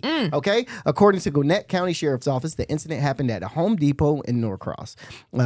Investigators say Demps attempted to steal power tools from a secured cabinet inside the store. Now, if you know anything about Home Depot, stealing those power tools is very hard. Okay. I mean, not that I would try, but it's very hard to get those power tools out of those cabinets. All right. So during the incident, a store employee was assaulted. Officials say that stolen tools were later pawned for approximately, guess how much? How much? Guess how much? Okay, again, he's gone to this Home Depot. According to police, he's gone to this Home Depot. He's gotten the power tools up out of there. He's leaving. He's assaulted store employees along the way, and now he's selling. Yeah, he's selling. What So how he mu- just did so how all that much? for. So how much? How much do you think he's trying to get for that? Maybe a couple hundred. Wrong. $80. 80. $80 a power. $80 worth of power tools, bro. Look, man, Dempster located earlier this week while deputies were conducting surveillance in Stone Mountain area. He was taken into custody at a gas station on Monday. He now faces multiple charges, including robbery, aggravated assault, and aggravated battery. All over $80. For what? For real? Bruh, $80. Y'all gotta be more selective with your crimes. And the plot thickened a little bit more because then they also realized he had a warrant out for his arrest by the DeKalb County Sheriff's Office for failure to register as a sex offender. It gets more. Wow. It gets better. Bruh, you're wild, brother. Bruh, you can't, if you're like, once again, man, if you're gonna do some crime, make it worth your while. Ain't no $80. Ain't no $80. Ain't no, and if you're gonna steal some power tools, steal 1 or 2. You may as well have just gone to work. Yeah. For that. I mean, could have got that in 2 hours, 3 hours for real. Like what? And you probably can't get a job because of sex offender. So too, I get it. Maybe but just some yard work. I'll do your yard for $80. you know what? Maybe he was trying to steal some power tools to go do some yard do the work. work? Do some work. But he sold it. He sold it. He tried to sell it. He said once they didn't hire him for the job that he was doing, he stole the power tools for it. He just went ahead and sold it. And how you get $80 for brand new equipment is crazy. I know. He didn't know how to price he didn't know that. how to. He didn't know how to negotiate at all. At least look at the price tag God, before dog. you take it. Ballpark. Yeah. How much am I stealing this Stop stealing if you ain't gonna steal correctly, bro. That's all I'm saying. for? Also today, man, there's another story that had to do with some alleged thieves. So there were stolen trailers and a vehicle recovered, as 5 people are now facing burglary charges, and it took like several weeks to make this whole thing come to fruition. Yeah, which is wild. I don't know how you can't see trailers. Like, I feel like that's an easy thing to catch. You know what I'm saying? A burglary on Highway 123 in Stevens County on December 31st led to 5 arrests. Finally, deputies found security cameras disconnected, a forced entry point, and multiple items stolen, including trailers, trail cameras, and a vehicle. On January 5th, a tip led investigators to suspects selling stolen property to a local scrap business. January 7th, Billy Peoples gets arrested, all right, charged with burglary, theft by receiving, and probation violation. January 9th, search warrants executed to Toccoa. Evidence recovered, warrants issued from 4 more suspects. Here's where things get good. January 12th, all right, Billy Walker and Devin Walker arrested. That's 2. Got 1 more left. January 20th, most wanted notice posted for Chester Mans and Jeffrey Bohan. Guess what? Man turned himself in, and Bohan arrested January 29th during a traffic stop. So they all 4 are arrested, and investigators say the case is still active and more stolen property is being recovered, which is crazy, man. With 5? 4 or 5? Hold on, 5 of them, right? 5. Oh, One 5. more. Oh, One 5 more. of them. My bad. One more. Oh, yeah, it's all 5. That's One, all 5. Yeah, it's all Jeffrey, 5. Yeah. Devin, Billy, Chester. Oh, wait a minute. Oh, and then the other one was already arrested. Yeah, Billy Peoples. Yes, Billy Peoples. Yes, come on, Billy Peoples. Yeah, sound like backyard cousins. Jeez Louise, bro. Oh, man. But, I mean, that is crazy that y'all just steal stuff and try to sell it and don't think that there's going to be like a trail behind you. Well, that literally is a trail. That's there's right. trailers. Yeah, and it's a trailer. There's trailers. Yes. But so I looked up like how much scrap gets scrap. Bro, you're not making that much money off scrap from scrap yards, bro. I hate to break it to y'all. Y'all not making that much money off scrap from scrap yards. Yeah, maybe $40-$50 from a few little pieces here and there, but you're not making hundreds and hundreds of dollars from scraps. They call it scraps for a reason. So I'm saying these are high stakes crimes for very low payoff. Yeah. Now here's the thing. Here's the wildest part. You say high stakes crime. All of their bonds are like $30,000, $25,000, $20,000, $10,000. You know what I mean? They got pretty big bonds. I mean. Oh, we just got some extra information. A typical trailer scrap value, not that we're trying to encourage this, could run around $200 to $1,000. Oh, wow. For scrap metal. Oh, scrap metal. No, that's for a trailer scrap for metal, depending on the size and the materials of it. All right, better than 80. That's a decent flip though. You know what I'm saying? Like, But not even not for a $30,000 bond. No, 25. you ain't lying. Right. You got to pay 10% of that. They ain't even covering the 10% of. Right. They ain't even covering the 10%. the robbery has to cover the potential bond. You got to think, what if I get caught? Yeah, you got to at least cover my bond, at Right. least because you got to at least pay 10% of the bond, so you got to cover that. Y'all don't know how to do crime. Y'all don't know how to do crime. Y'all Well, gotta, hold on. Can you bring that back? We have some extra information. We're getting a little distracted because we got to go soon. But yes, 1 to 20 years in prison would be a first-degree burglary offense. 1 to 5 years in prison for second-degree burglary. What do they get? What are their charges? Listen. Let me explain. That's too long. Let me explain something to you, Lana. 1 to any years. Right. It don't matter. You can give me 6 months. I'm like, yo, I'm not doing it, bruh. What? One year is enough for me to not do anything, brother. Yeah. I hate to break it to you. 1 year, I'm good. Yeah, I'm good. I'm good. Yeah, they're looking around, anywhere between that 1 to 20 year range for that. So that is crazy. Real quick, we also want to just tell you about this former Georgia National Guardsman that just got sentenced for child enticement. Yeah, man. William Eric Cooper, a 46-year-old former member of Georgia National Guard from Addersville, was sentenced in February of 2026 to 10 years in federal prison. The case involved the attempted enticement of a 15-year-old girl who was already a victim of a separate kidnapping and sexual assault case in North Carolina. What? All right. Cooper pled guilty in August of 2025 to the charge of attempted enticement of a child. A federal judge sentenced him to 10 years in prison, followed by 10 years of supervised release. Okay. Federal investigators discovered that Cooper and the victim exchanged over 1,000 text messages prior to her kidnapping. Wow. Y'all are gross, dog. That's crazy. Y'all are gross, bro. And in those messages I'd seen where it said that the victim and that man were talking about, plans to meet up for sexual relations, encouraged her to, sext him and send him like those kind of like racy dicey pictures. And this is somebody, like you said, who was already a victim before this. Boy, that is just predatory AF. Y'all are sick. And y'all doing and you a National Guard? Come on now, these bro. are just allegations. These are just allegations. But at that same time, these are nasty allegations. Yeah, bro. Crazy. Glad he was caught, and now he'll be sentenced. Oh, no, these are not allegations. He was sentenced. Yeah, he was sentenced. Which means he was found guilty. Man, you nasty. Yeah, I told you. That's why I said. That's why I said. My bad. Yeah, no, my bad. Not just when we can call you nasty. Yeah. Boy, when you take the shackles of allegations off, you can really say what you mean to say. Exactly. All right. We got to go. We'll be right back after this break.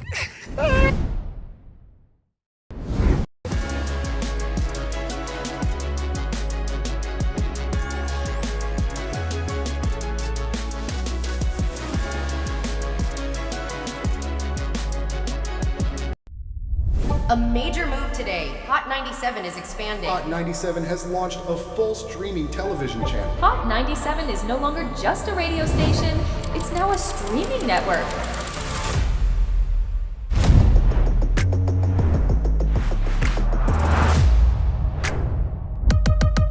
Welcome to Hot 97 News. Let's dive into the news because the news has been newsing. Hot 97 mornings with Merrill. We got Shiny Culture in the building. Leah Bell in the building. Good morning. And DJ Cass One. You know what it is. You know how I get down with the Funk Flex energy, baby. Let's get it, Flex. Nobody don't want no smoke. Wow, it got spicy real fast. Here for it all. We're here for it all. Let's go. Mariah Carey takeover. The people made it happen. Yeah. I'm coming around to all the classrooms and we turning up. Good morning, students. My name is Wale. Aren't you supposed to be in class? Where are you supposed to be? Oh, man, you supposed to be in class, man.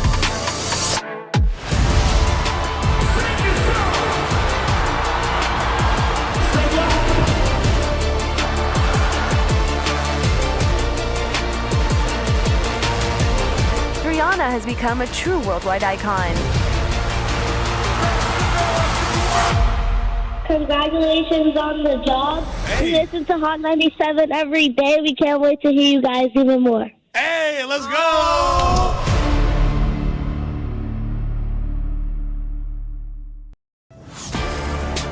Get ready. The legend is on your screen. Funk Flex, the man who defines hip-hop, is bringing the heat from the radio booth to your TV. Where my camera at? That's my camera? All right. The biggest beats, the hottest freestyles, and that classic flex energy. Bars are back. Now in your living room. Don't just hear it, watch the movement. Funk Flex, now on Hot 97 TV, Mondays and Fridays at 7:30 p.m.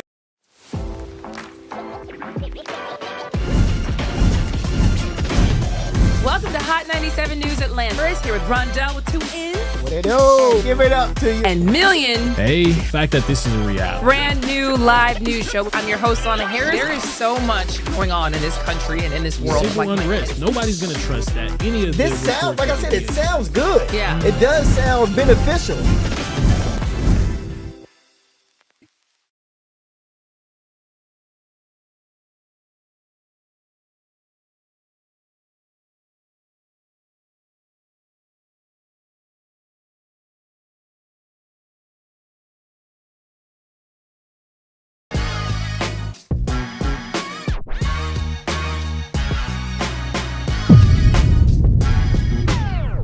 Welcome back to Hot 97 News Atlanta, everybody. We got a question for you. Should gun modification devices like switches be legal? Because advocates are trying to get lawmakers to ban them right now. Yeah, so they're already banned technically in Georgia. Across the world across America with the federal government. But Georgia is specifically trying to get this thing under wraps. So as jury selection began in the Appalachia High School shooting murder trial we talked about recently, about the father that was being tried because his son had shot up Appalachia High School, advocates are now trying to pressure lawmakers at the Georgia Capitol to pass House Bill 1127. House Bill 1127 would ban possession and sale of firearm switches.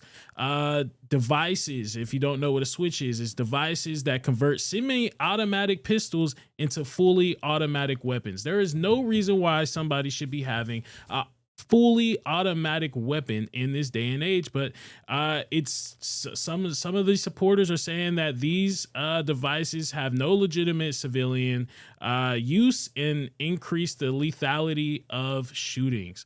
Current law also says that Georgia criminal law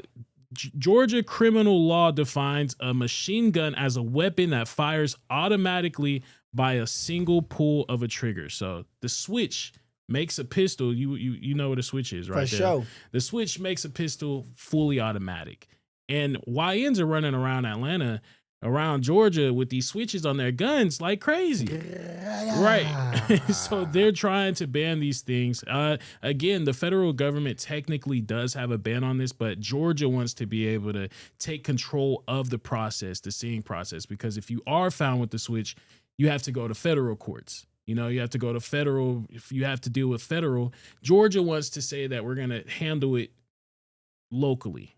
Yeah, bro. People use switches because they don't know how to shoot a gun. That's literally why switches are used by these kids, bro. Because you have a better chance of hitting somebody if I just hold the trigger and do this. One of these bullets is going to hit you. Versus me trying to aim, shoot, and pull my trigger each time. I'm probably going to miss all them shots because none of these kids know how to shoot. So I have a better shot at having a switch on the gun and going.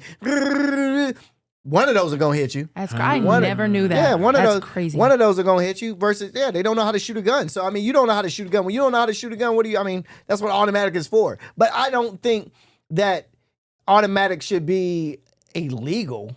Like, I do think switches should be illegal, but I also think that switches should have. Bro. The thing is that everybody's gonna get a gun. How they gonna get a gun? That's we have to remember that. Yeah. We live in a world where it's easy. Man, it's just as easy to gun as like going to buy a bottle of water from the gas station, bro. You know what I mean? Like, it's not hard to get a gun. It's not hard to get switches. We got 3D printed switches now. Like, you could 3D print a gun. You could 3D print a switch. So it's like, bruh, you're banning this. And that's my thing with a lot of these rules and a lot of these things that the government is trying to put together. Yeah. It's like, dog, y'all are giving us ample enough stuff to do this stuff on our own regardless. Yeah. Especially making a switch. And at that point, you're just stopping law-abiding citizens from doing this because the people who want to do this are going to do it anyway and have multiple different ways of actually accomplishing it. But I do think that is interesting when they say, like, yeah, these devices have no legitimate civilian use, aka nobody needs this. And what real world do you need to be able to turn your gun into an automatic weapon? For what? And it increases the lethality of the shootings. Yeah, it's a lot more lethal. If I shoot you once, maybe I hit your leg, maybe I hit your arm. If I can shoot you like 3 times just holding it, I mean, yeah, chances are you probably kill the person instead of disabling them from doing whatever you're trying to shoot at them for. So I also don't get why this is a thing. At the same time, yeah, if you ban it, you stop law-abiding citizens from having them.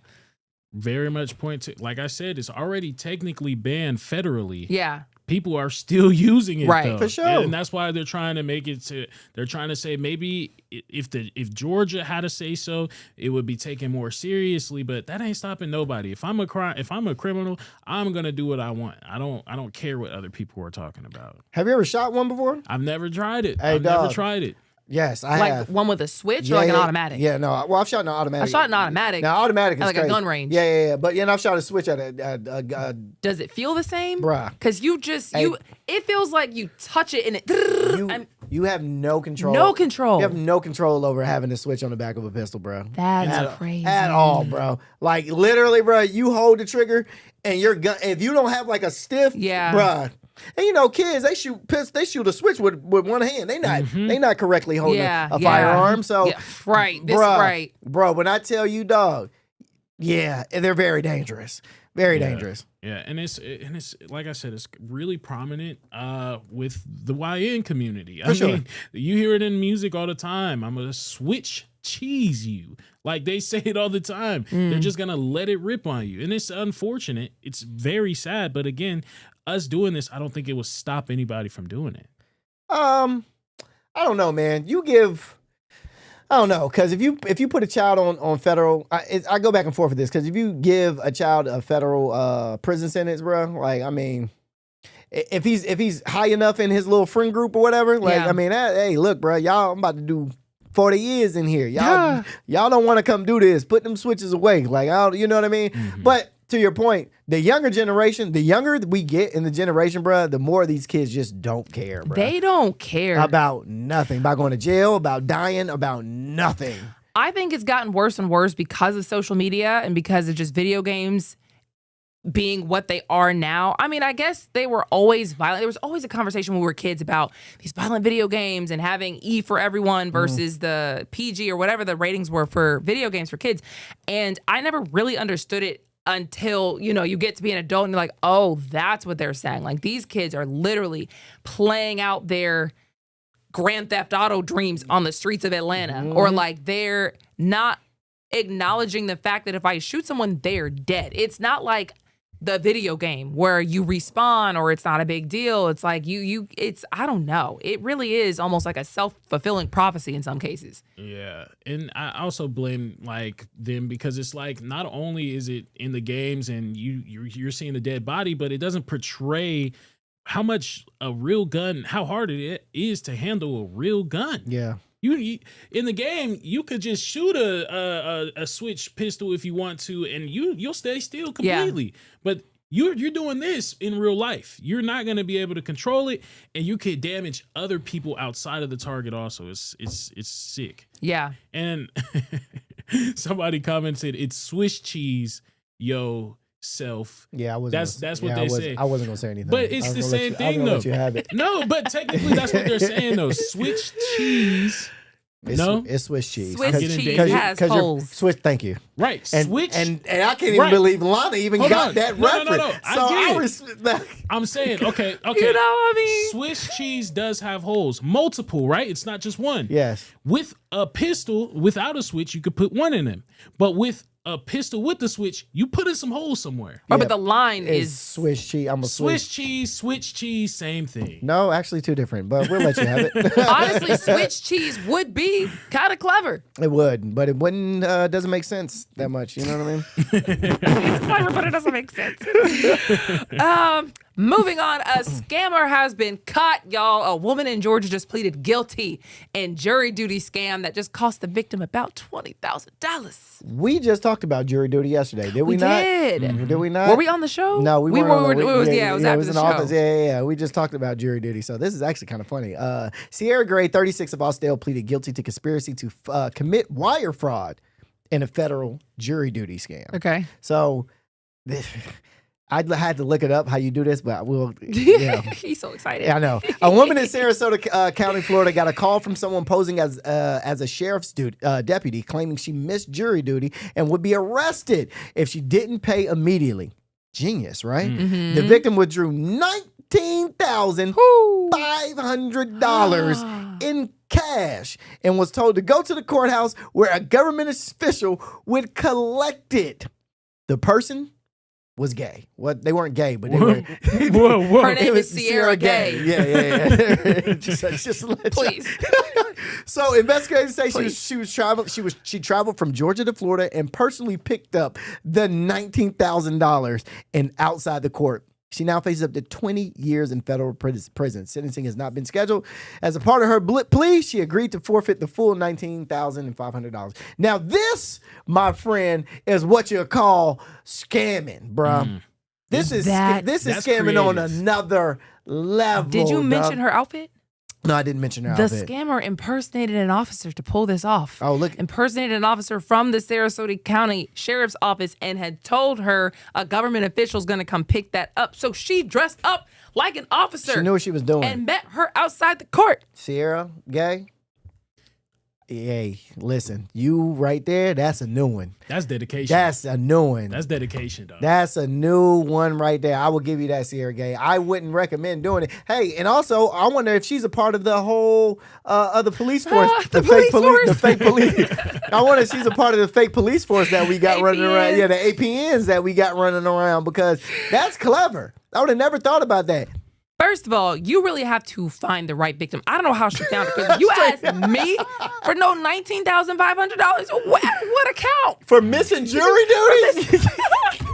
I would have laughed in your face, even if you was a real court, even if you was the real government. $19,000 for what? Missing jury duty? Psych. Okay. Yeah, right. You never gonna get this. That's funny. Ever. She could have got away with it if she didn't ask for so much, though. If it was like $100, $200, I think she might have been straight. She's not driving down to Florida for no $200. And that's how you, I'm not trying to say this, but that's how you do crime. You don't do this stuff for no $80, for no $200. If it's not $19,500, what are we talking about here? Real talk. You know what I mean? Exactly. No, but that's not real. I'm not trying to condone. Real talk, Lana. Real talk. No, I'm not. 1 out of 10. 1 out of 10. What you rating it? Low key. Low key. I'm giving that a cool 8.5. Oh, I was going to give it a 10. A 10? 10? A 10. Boy, if you're talking about somebody, they're talking about rating crimes, which I really don't condone. I really think is insane. But while we're on the topic, you really you found the right victim. Somebody who had the money. Boo-boo the fool. And yet also believed that you would owe that much for jury duty. Believed that they just missed the jury duty paper in the mail and now I owe $19,000. So you found you got to do, I don't know how you stumbled upon that person, but then you bought an outfit. You bought an officer's outfit and drove to Florida to pick it up in person. And it all worked out well? Did she not think twice about handing over $19,000 in cash? Did that not feel funny to her to be like, oh yeah, here's $19,000 to you, officer? What? Who? Like, how did you, hey, I wonder how many people she called before she picked this dummy to pick up the phone and be crazy. You know what? I did miss jury duty that other day. And she had to be lucky too, because this girl probably did have jury duty and she probably did miss it or something. But bruh, how in the world do you just hand over $19,000? How do you just hand that over and not question anything? Yeah, man. I got to give her a 9.5. Damn, when y'all put it like that, she got 19 bands off of it. No, I'll bring it down to 8.7 because it was only one person she got. What you think, she was gonna do it again? She would have to. I mean, for it to be a 10, this had to be something like you was historically just getting people. I mean, at 19 bands. Here's the thing: she knew she couldn't do that in Atlanta, though. That first of all, because click. Boy, what? $19,000. Goodbye. I wonder if she tried and then ended up just moving on Florida. Let me see if I can get anybody in Florida. Oh no, Atlanta ain't going for it. We not going for none of that. You call me about like you said. You call me about Mr. Jury Duty and say, yeah. So you owe 19. Well, you ain't even gotta say it could have been $19. I would have hung up the phone. Where is Sarasota? Is that near Orlando? Yes, I think so. They got a little money. Or is that near the beach? Oh, no. That's near Tampa. Oh, okay. I think they might, they got a little bread? They got a little money out there. Okay. Yeah, they on the water. Yeah, it had to be a Caucason person because that's when I got no black person. I wonder if like they that. get their money back. She said. Yeah, she said she's forfeiting the $19,000. So I mean, yeah. She said she's forfeiting the $19,000. So what do you mean forfeiting? I guess like she has to give that up at some point. Well, did she have a choice? Did somebody present her with an option? No, I'm good. I'll keep it. Nah. I mean, yeah. I mean, if I gotta go to prison either way, let me see. A victim withdrew. Oh, it takes an average American 4 months to make $19,000 working full time. Man, 4 months. She gave up 4 months worth of work. Amen. That's Amen. crazy. I mean, 8.5. Yeah, 8.5. I'm saying 8.5. I'm giving her 8.5. You guys are ridiculous. Okay. But you know what, man? Shout out to the new city of Mulberry. Their population has officially been certified by the U.S. Census. So I love this. So first, let's clear this up. Yes. Mulberry has officially became a city and began operations January 1st of 2025. So it's already been a thing, city. yeah. It's been a thing. So I just want to let people know. Here's the update. Mulberry has officially been certified as a U.S. Census Bureau, confirming its population. So now they get to let everybody know how many people are living inside of Mulberry. So the certification is a major deal because it unlocks revenue funding that residents already pay, money that will otherwise go straight to Gwinnett County. Well, without the certification, the city doesn't get its share, which is totally dope. Congressman Andrew Clyde says his office fast-tracked the process after what he described as a strong opposition, including multiple lawsuits from Gwinnett County challenging the city's creation and its tax collection authority and its ability to provide services. Census officials reportedly told Clyde that process usually takes 2 years or more.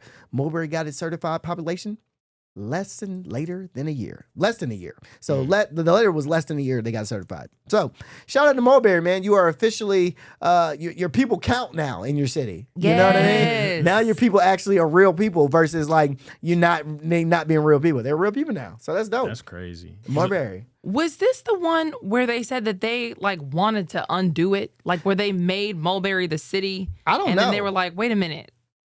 We don't want this for real. Like they vote. Is this the city? I vaguely remember there being a story where a new city in Georgia was created by like a vote.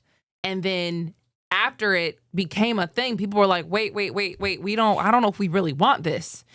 Because if you want to make your own city, that probably has to do with some kind of like finances. Like we feel like we need to have our money going towards, maybe I want a police department that handles us. Remember when Buckhead wanted to be their own city? Yeah. Because they're like, we want our money to stay in Buckhead for our purposes, not for Atlanta. And Atlanta was like, wait a minute, we need y'all's money. Yeah. Mulberry might have said, the people in this one little area that's always been there might have been like, we also want our little money to be pulled up in our area. But I swear, I don't know if this was I'm this looking one. at it. Yeah, oh, you're yeah. right. Yeah. Gwinnett County spars with new city of Mulberry over key government services. Mulberry residents push back on new developments in Georgia's newest city. So, yeah, Mulberry has been the one that's kind of been given this, yeah. Wait. Go ahead. No, I'm saying like I thought that after they voted on this, is that how it happened? They voted on it and people were saying like, wait, can like we reverse I don't remember this. I don't remember this story. I was on the news. You remember I was on the news. Well, so I remember, I vaguely remember this being a thing. Did you say that you pulled it up, Tommy? Tommy's off screen. Y'all can't see. No, I might be thinking about, oh wait, what's number 2? Recent cityhood votes right there. Sorry, we're looking on screen. We're trying to get to the bottom of this.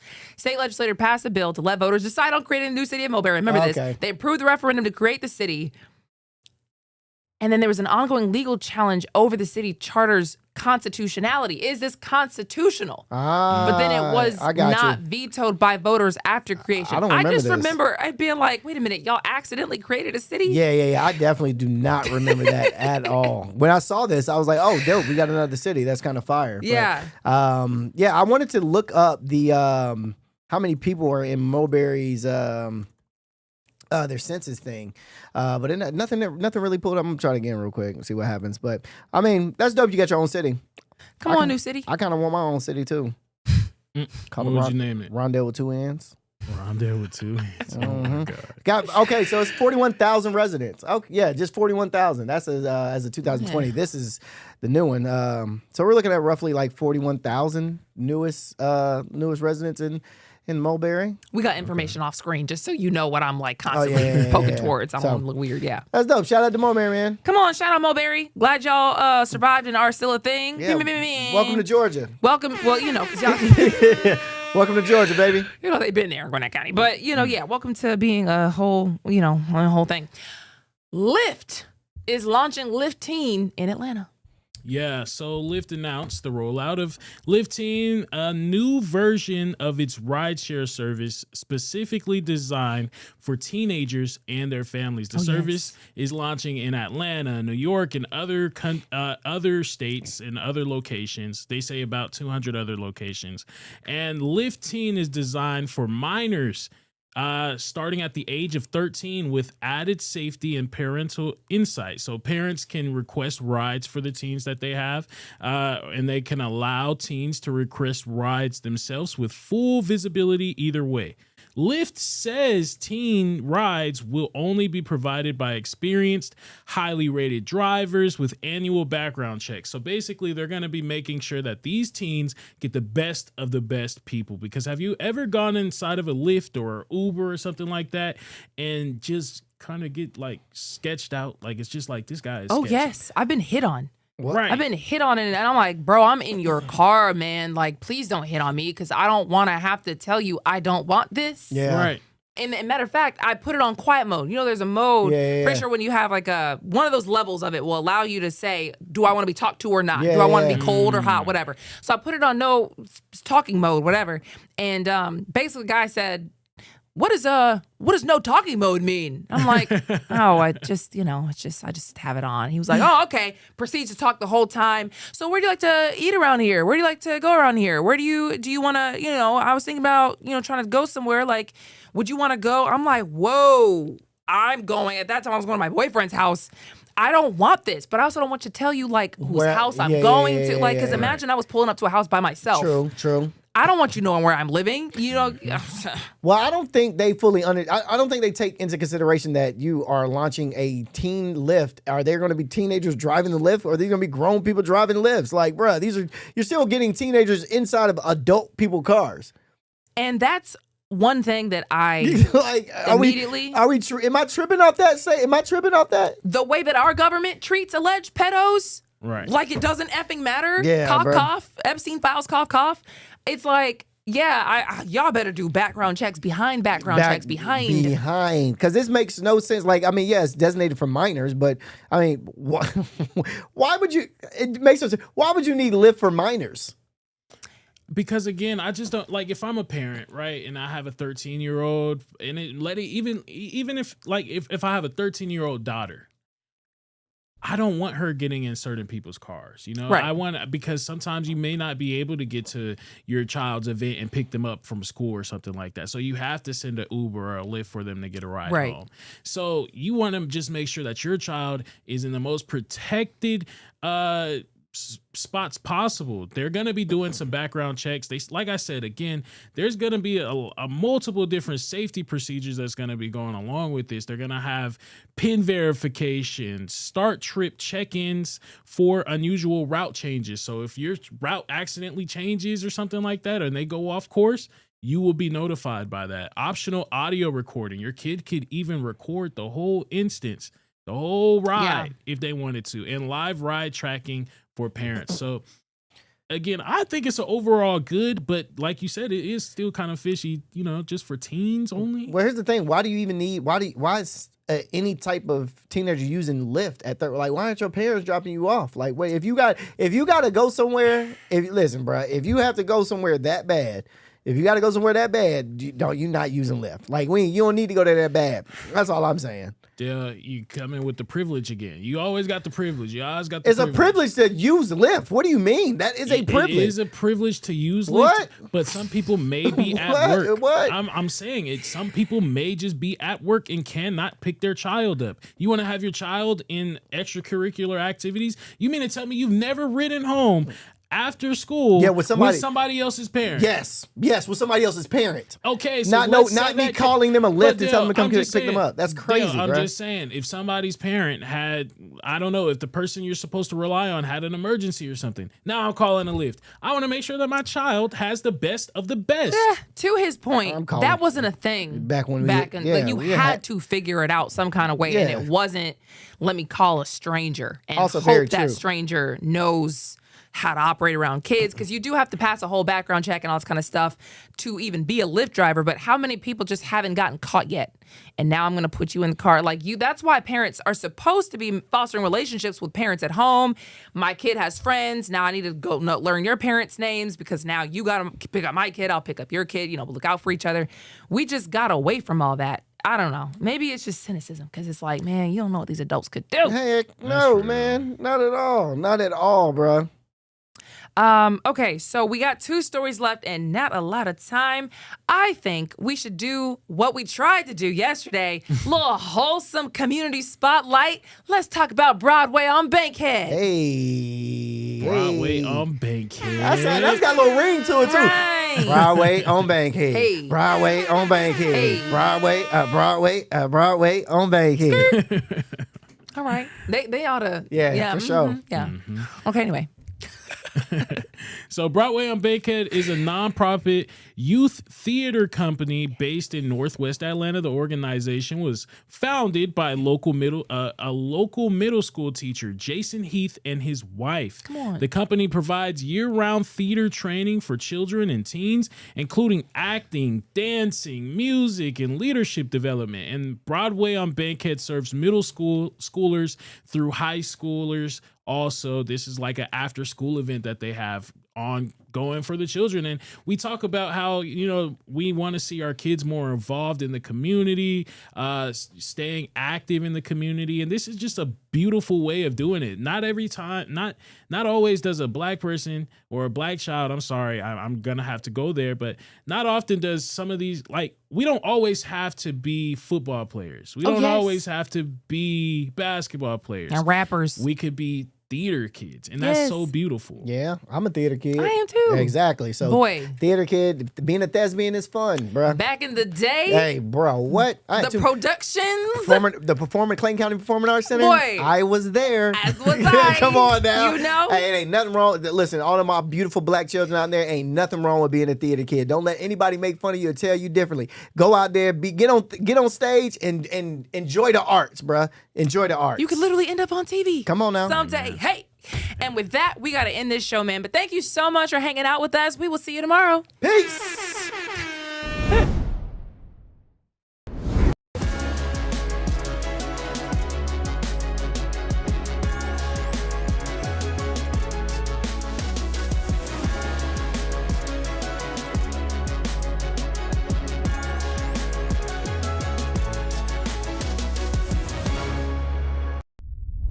A major move today. Hot 97 is expanding. Hot 97 has launched a full streaming television channel. Hot 97 is no longer just a radio station, it's now a streaming network.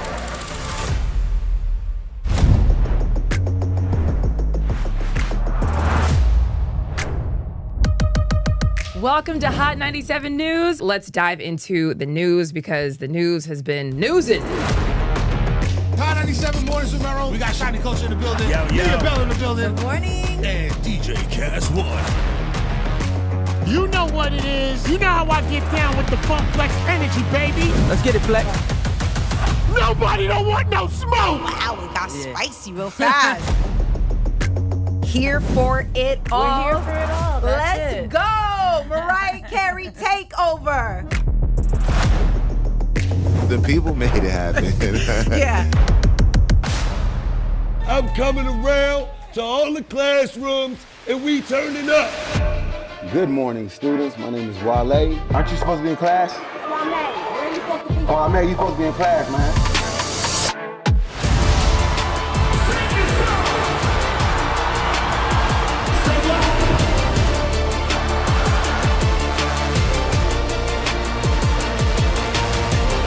Rihanna has become a true worldwide icon.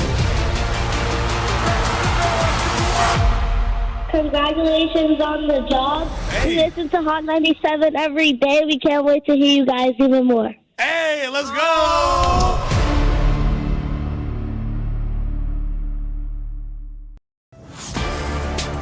Get ready. The legend is on your screen. Funk Flex, the man who defines hip-hop, is bringing the heat from the radio booth to your TV. Where my camera at? That's my camera? All right. The biggest beats, the hottest freestyles, and that classic Flex energy. Bars are back. Now in your living room. Don't just hear it, watch the movement. Funk Flex, now on Hot 97 TV, Mondays and Fridays at 7:30 p.m.